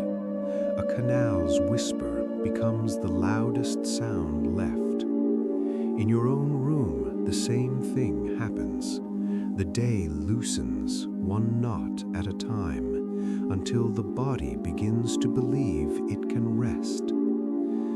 Tonight, we let the ancient story become more like a lullaby than a lesson. Not because the past is simple, but because sleep needs softness, and because the oldest Sumerian myths, when you listen without forcing them, often speak in the language of quiet. Who are we with tonight? A scribe sitting in lamplight, pressing memory into clay. A traveler of imagination, you, resting in the dark, letting the mind drift. And the wide, patient world itself, water below, sky above, breath between. What are we holding? Not a debate, not a headline, not a bright certainty. We are holding a mood, the feeling that time is deep, that life is fragile, and that peace is something you can return to again and again, the way rivers return to the sea. Where are we? In the land between two rivers, where water taught people both gratitude and humility. In a courtyard where the bricks stay warm after sunset. In a museum-like hush where clay tablets wait like sleeping birds. When does this happen? It happens on a night like this one, whenever a human being is tired enough to seek quiet. It happens after noise, after work, after the small efforts of living. It happens in the thin hour when the world is mostly dark and you can hear your own breath. Why does the flood come in the story? Not tonight as punishment, not as spectacle. Tonight, the flood is a symbol for the reset every nervous system asks for when it has been stretched too long. A wave that restores balance, the way sleep restores balance. And how does the story teach that balance? By showing that the most important messages arrive softly. A warning through a reed wall, a leaf carried by a bird, a new morning that does not shout but simply brightens. Imagine the city again, but quieter than before. The streets are empty, the roofs are dark, the courtyards are still. Above the walls, the sky looks like deep velvet, and the stars are scattered gently, as if someone spilled a handful of salt into ink. Somewhere a temple bell might exist in daylight, but at night it is silent. Night is not for calling crowds. Night is for lowering the voice. Inside a small room, the scribe has finished his work. The tablet dries on a shelf. The clay is cooling, hardening into permanence. Dust drifts through lamplight, slow as falling snow. The scribe's hands rest in his lap, and for the first time all day, he is doing nothing. Doing nothing is not emptiness, it is repair. If you've been living in a world that praises speed, you may have forgotten that. If your days have asked you to answer quickly, to react quickly, to decide quickly, then tonight is your permission to move differently. Here, the past moves slowly. Here, the river does not apologize for taking its time. Here, a clay tablet can wait 1,000 years to be read again. Let that scale soften you. When a thought arrives, tomorrow, money, health, a conversation, do not grab it. Let it pass like a small cloud moving across the moon. The moon remains, the cloud drifts on. The ancient stories were built from repeated images, and repetition is soothing, so we return gently to the image of water. Water in the deep before names, Namu. Water beneath the earth, Abzu. Water in the canals, life in motion. Water in the flood, silence returning. Water in Dilmun's spring, sweetness, healing. Notice how water is never only one thing. It can be beginning, it can be boundary, it can be comfort, it can be change. Your own life is like that too. Some days you are the canal, steady and useful. Some days you are the storm, full of movement. Some days you are the deep well, needing shade and quiet. All of it is still you. Now, in the myth, there is a gentle moral about noise. The gods cannot sleep because humanity is loud. That line can sound strange in daylight, but in the dark it becomes intimate. It becomes a mirror of modern life. Phones vibrate, screens glow, cars hiss on wet streets, news cycles loop, tasks multiply, and the soul, somewhere beneath it all, simply wants to sleep. So tonight, instead of fearing the flood, we learn from it. When the world is too loud, something in you longs for quiet. You are not broken for wanting that. You are wise. Imagine the reed wall again. Dry reeds woven together, patched with mud. It is humble, imperfect, porous, but it can hold a home. It can keep out wind. It can make a room. In the story, the reed wall listens. In your life, you can build a reed wall too. A small routine, a dimmer light, a slower breath, a story in the dark, a moment where you stop feeding the mind and begin soothing it. It doesn't have to be dramatic, it can be simple. Now, let your attention travel through your body, slowly, like a lantern moving down a hallway. Forehead, soften. Eyes, rest. Jaw, loosen. Neck, unclench.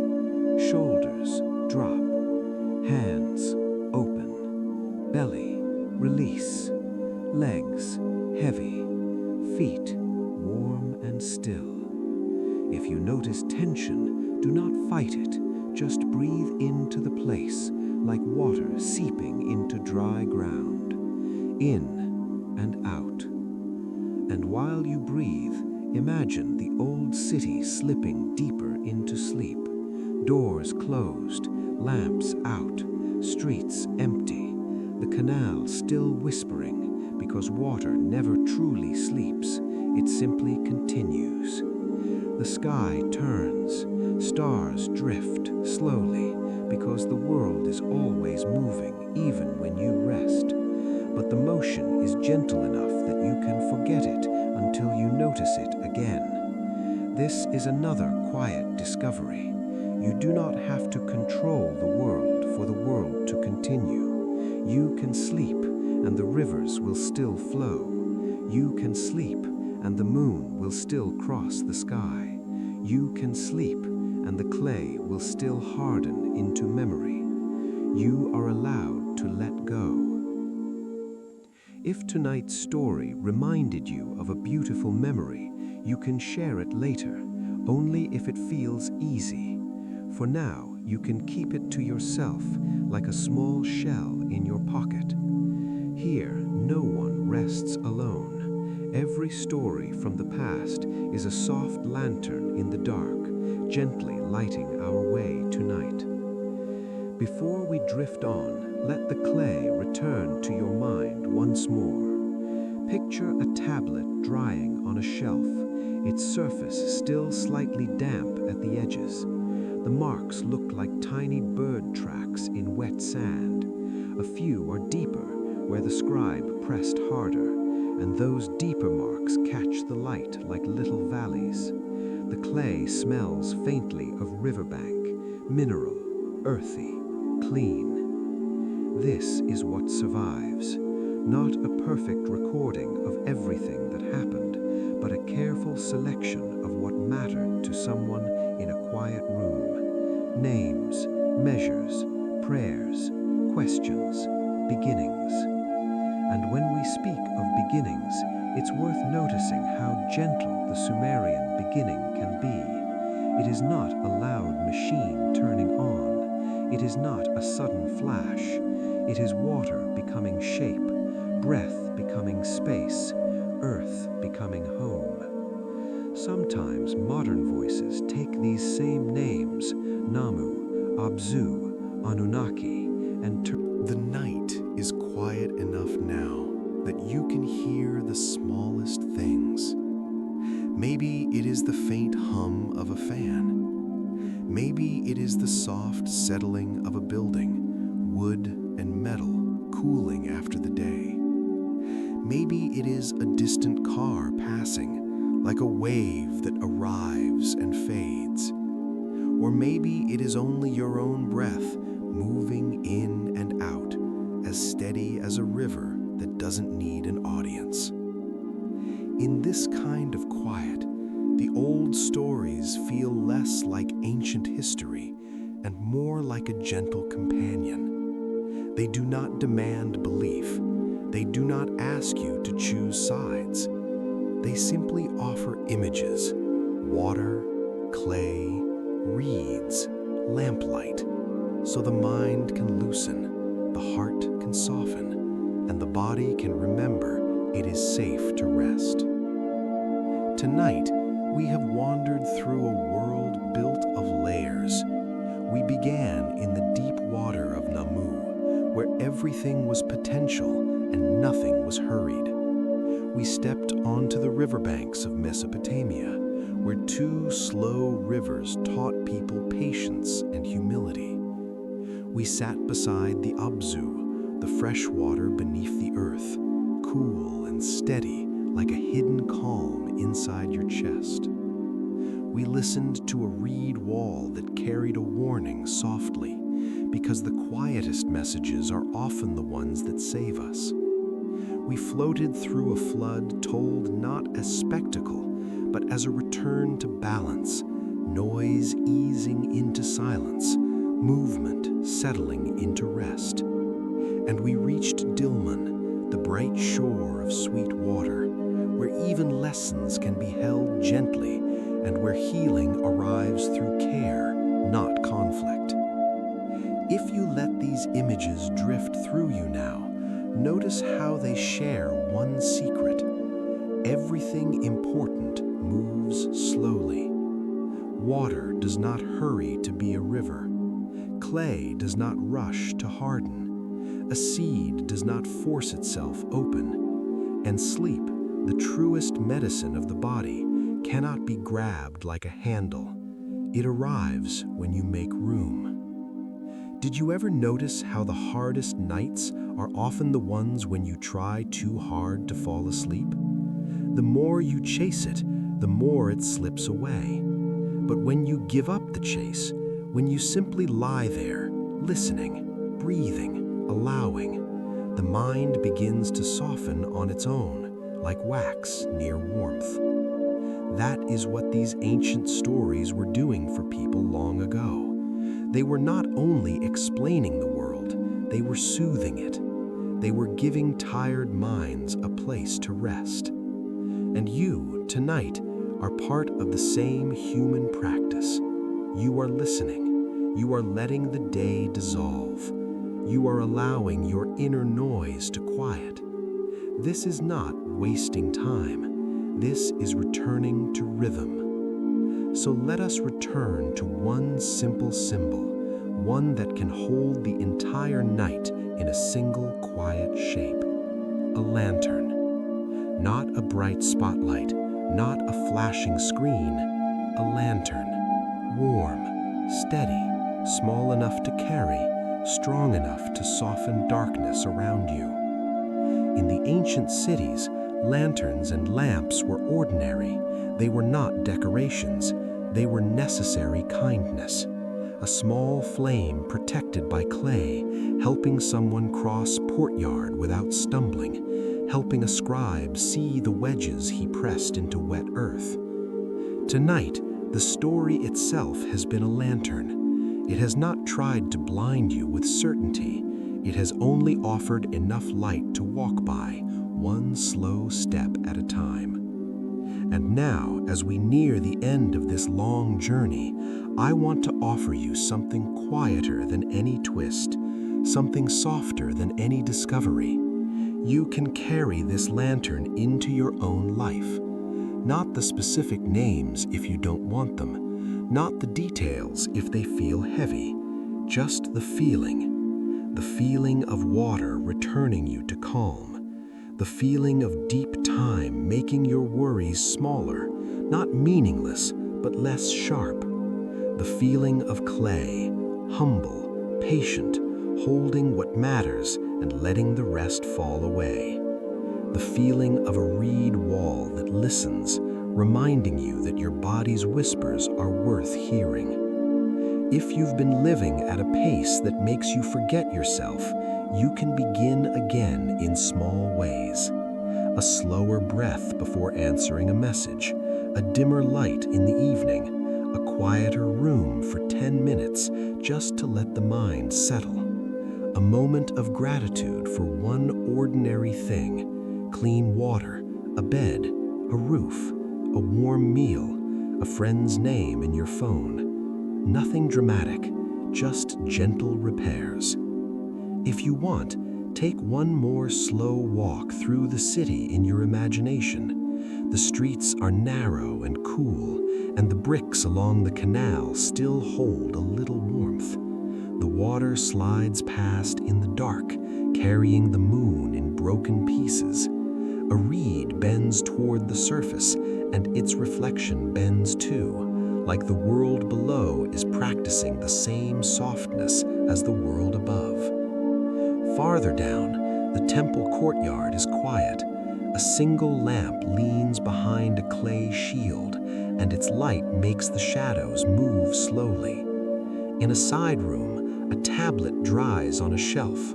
The marks on it look like tiny footprints, as if time itself walked across wet earth and then decided to stay.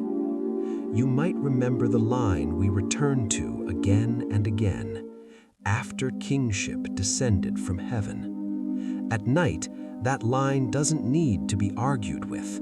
It can be a lullaby. It can mean order can arrive gently, calm can arrive gently. You don't have to force your life into shape with clenched hands. Sometimes shape appears when you relax your grip. And the flood, so often told loudly in other places, can be held here as a simple reminder: when noise becomes too much, the world seeks quiet again. Not because you failed, but because you are human, and humans need rhythm. Humans need sleep. Did you ever walk through an old street at night and feel the presence of people who once moved there, quietly, ordinarily, carrying their own tiredness? If you have, then you already know the comfort of deep time. You are not the first to be weary, and you will not be the last. That is not loneliness, that is belonging. So allow your body to belong too. Let your breath belong to the room. Let your thoughts belong to the darkness, where they can dissolve without explanation. Let your muscles belong to gravity, so they can finally stop holding themselves up. Healing, more often than not, is made of small, repeated kindnesses. One more time, imagine the canal taking whatever you don't need to hold tonight. A worry becomes a leaf. A regret becomes a grain of sand. A plan becomes a pebble. The water receives them with judgment, carries them onward, and keeps going. You can keep your hands empty. You can keep your breathing slow. You can let sleep do the rest. If you are still awake enough to notice your body, check in softly. Is your jaw loose? Are your shoulders heavy? Are your hands open instead of clenched? If not, you can invite them to soften without forcing. Let the tongue rest. Let the eyebrows relax. Let your chest widen on the inhale, then fall on the exhale like the tide. In and out. In and out. Now imagine that you are back in the museum again, walking through the quiet halls after closing. There is no crowd, no bright chatter, only dim lights and wide silence. You stop beside a clay tablet in a glass case.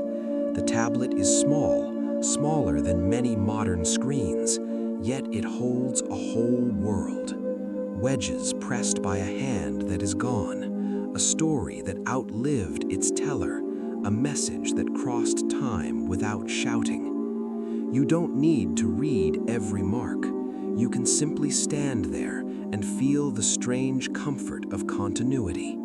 people have been tired for a very long time, and they have been seeking peace for a very long time, and they have been finding it in small rituals: water, stories, lamplight, breath.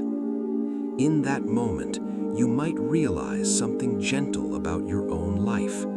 Even if today felt messy, even if you didn't do everything perfectly, you were still part of a long human line of effort and... Now we lower the lantern. Not because the story is ending with a sharp click, but because night is meant to grow dim in the gentlest way, like a candle being covered so the flame becomes smaller, warmer, safer. If you're still awake, you don't have to hold on. You don't have to remember every name. You don't have to keep the map of the myth in your mind. You can let it blur. You can let it drift. You can let it turn into something more like weather than words.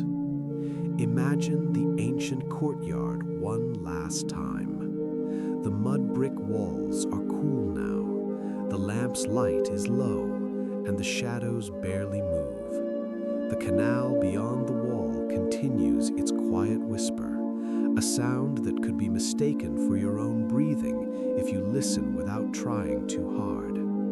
In and out, in and out. Somewhere in the city, a door settles in its frame. A dog sighs. A reed mat rustles as someone turns in sleep. And above everything, the night sky holds its steady silence, sprinkled with stars that do not hurry and do not ask you anything. Now let the scene begin to overlap with your own room. Let the canal's whisper blend with the hum you might hear where you are. Fan, air, distant traffic, the soft settling of a building. Let the low lamplight blend with the darkness behind your eyelids. Let the cool mud brick blend with the quiet safety of walls around you. Your room is your temple tonight, not a temple of rules, but a temple of rest. And the story, water, clay, breath, has been a simple ritual, helping you cross from the bright busyness of the day into the softer country of sleep. If you've been carrying tension, you can set it down now. Picture a clay tablet in your hands. It is small, earthy, cool. The surface is damp enough to accept marks. On that tablet, imagine pressing the shape of your worry, not with anger, not with force, but as if you're setting down a burden so your hands can finally be empty. A deadline becomes a small wedge. A regret becomes a thin line. A fear becomes a soft curve. You do not need to solve them tonight. You only need to place them somewhere safe. Now set the tablet on a shelf. Let it dry there. Let it wait.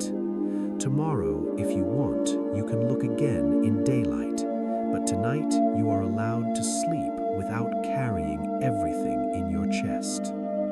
In the oldest stories, the world begins with water, so let us return to water in the simplest way. Imagine a wide, dark sea, Namu, quiet as a closed eye. No questions, no urgency, just depth.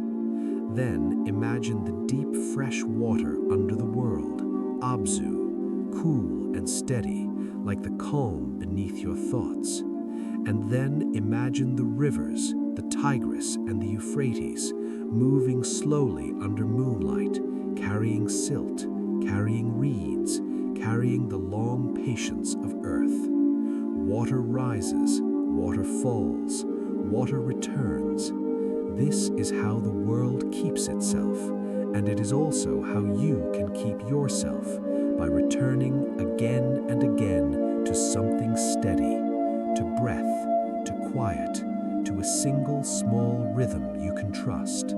In and out, in and out. If your mind tries to wake up and work, you can smile gently at it, not sarcastically, kindly.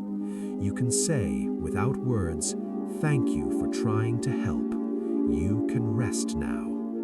Then bring your attention to the weight of your body. Let gravity do its job. Let your head be heavy. Let your shoulders spread. Let your arms sink. Let your hands loosen. Let your belly soften like warm clay. Let your legs grow comfortably heavy, as if they're settling into sand on a calm shore. If it helps, return to Dilmun. See the pale sand under a moon that looks like a thin silver bowl. Hear the sea's steady hush. Taste the idea of sweet water rising from the spring, cool, clear, forgiving. In Dilmun, nothing needs to be proven, nothing needs to be performed. You don't have to be clever or fast. You don't have to be perfect. You only have to breathe, in and out.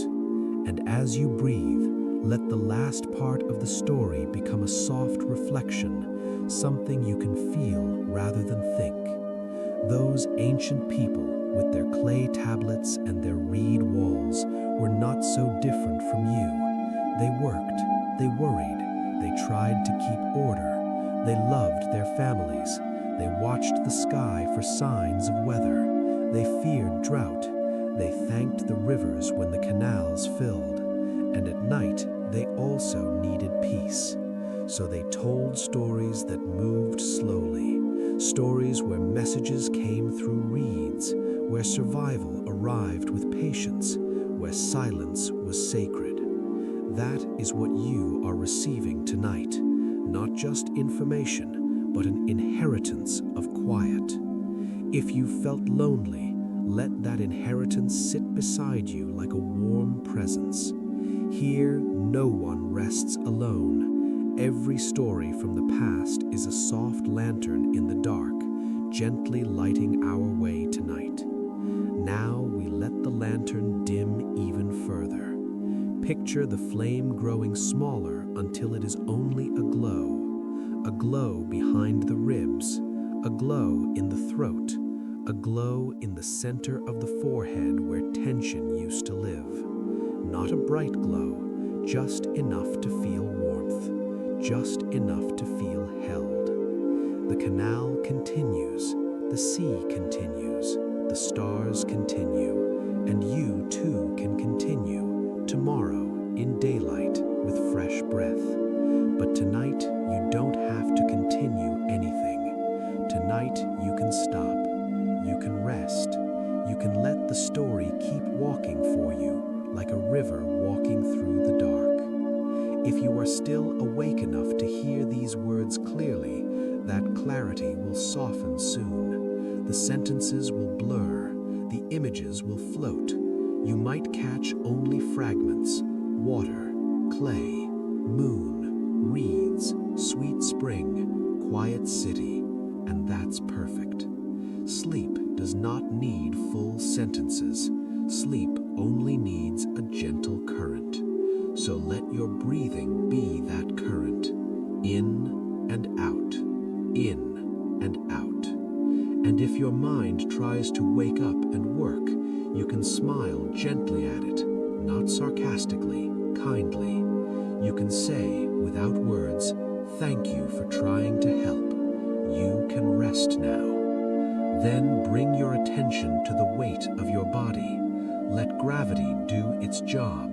Let your head be heavy. Let your shoulders spread. Let your arms sink. Let your hands loosen. Let your belly soften like warm clay. Let your legs grow comfortably heavy, as if they're settling into sand on a calm shore. If it helps, return to Dilmun. See the pale sand under a moon that looks like a thin silver bowl. Hear the sea's steady hush. Taste the idea of sweet water rising from the spring, cool, clear, forgiving. In Dilmun, nothing needs to be proven, nothing needs to be performed.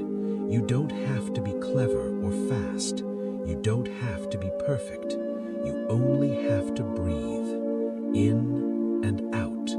And as you breathe, let the last part of the story become a soft reflection, something you can feel rather than think. Those ancient people, with their clay tablets and their reed walls, were not so different from you. They worked, they worried, they tried to keep order, they loved their families, they watched the sky for signs of weather, they feared drought, they thanked the rivers when the canals filled, and at night they also needed peace. So they told stories that moved slowly, stories where messages came through reeds, where survival arrived with patience, where silence was sacred. That is what you are receiving tonight, not just information, but an inheritance of quiet. If you felt lonely, let that inheritance sit beside you like a warm presence. Here, no one rests alone. Every story from the past is a soft lantern in the dark, gently lighting our way tonight. Now we let the lantern dim even further. Picture the flame growing small. Don't forget to subscribe for more peaceful nighttime journeys with Ancient Sleep Story.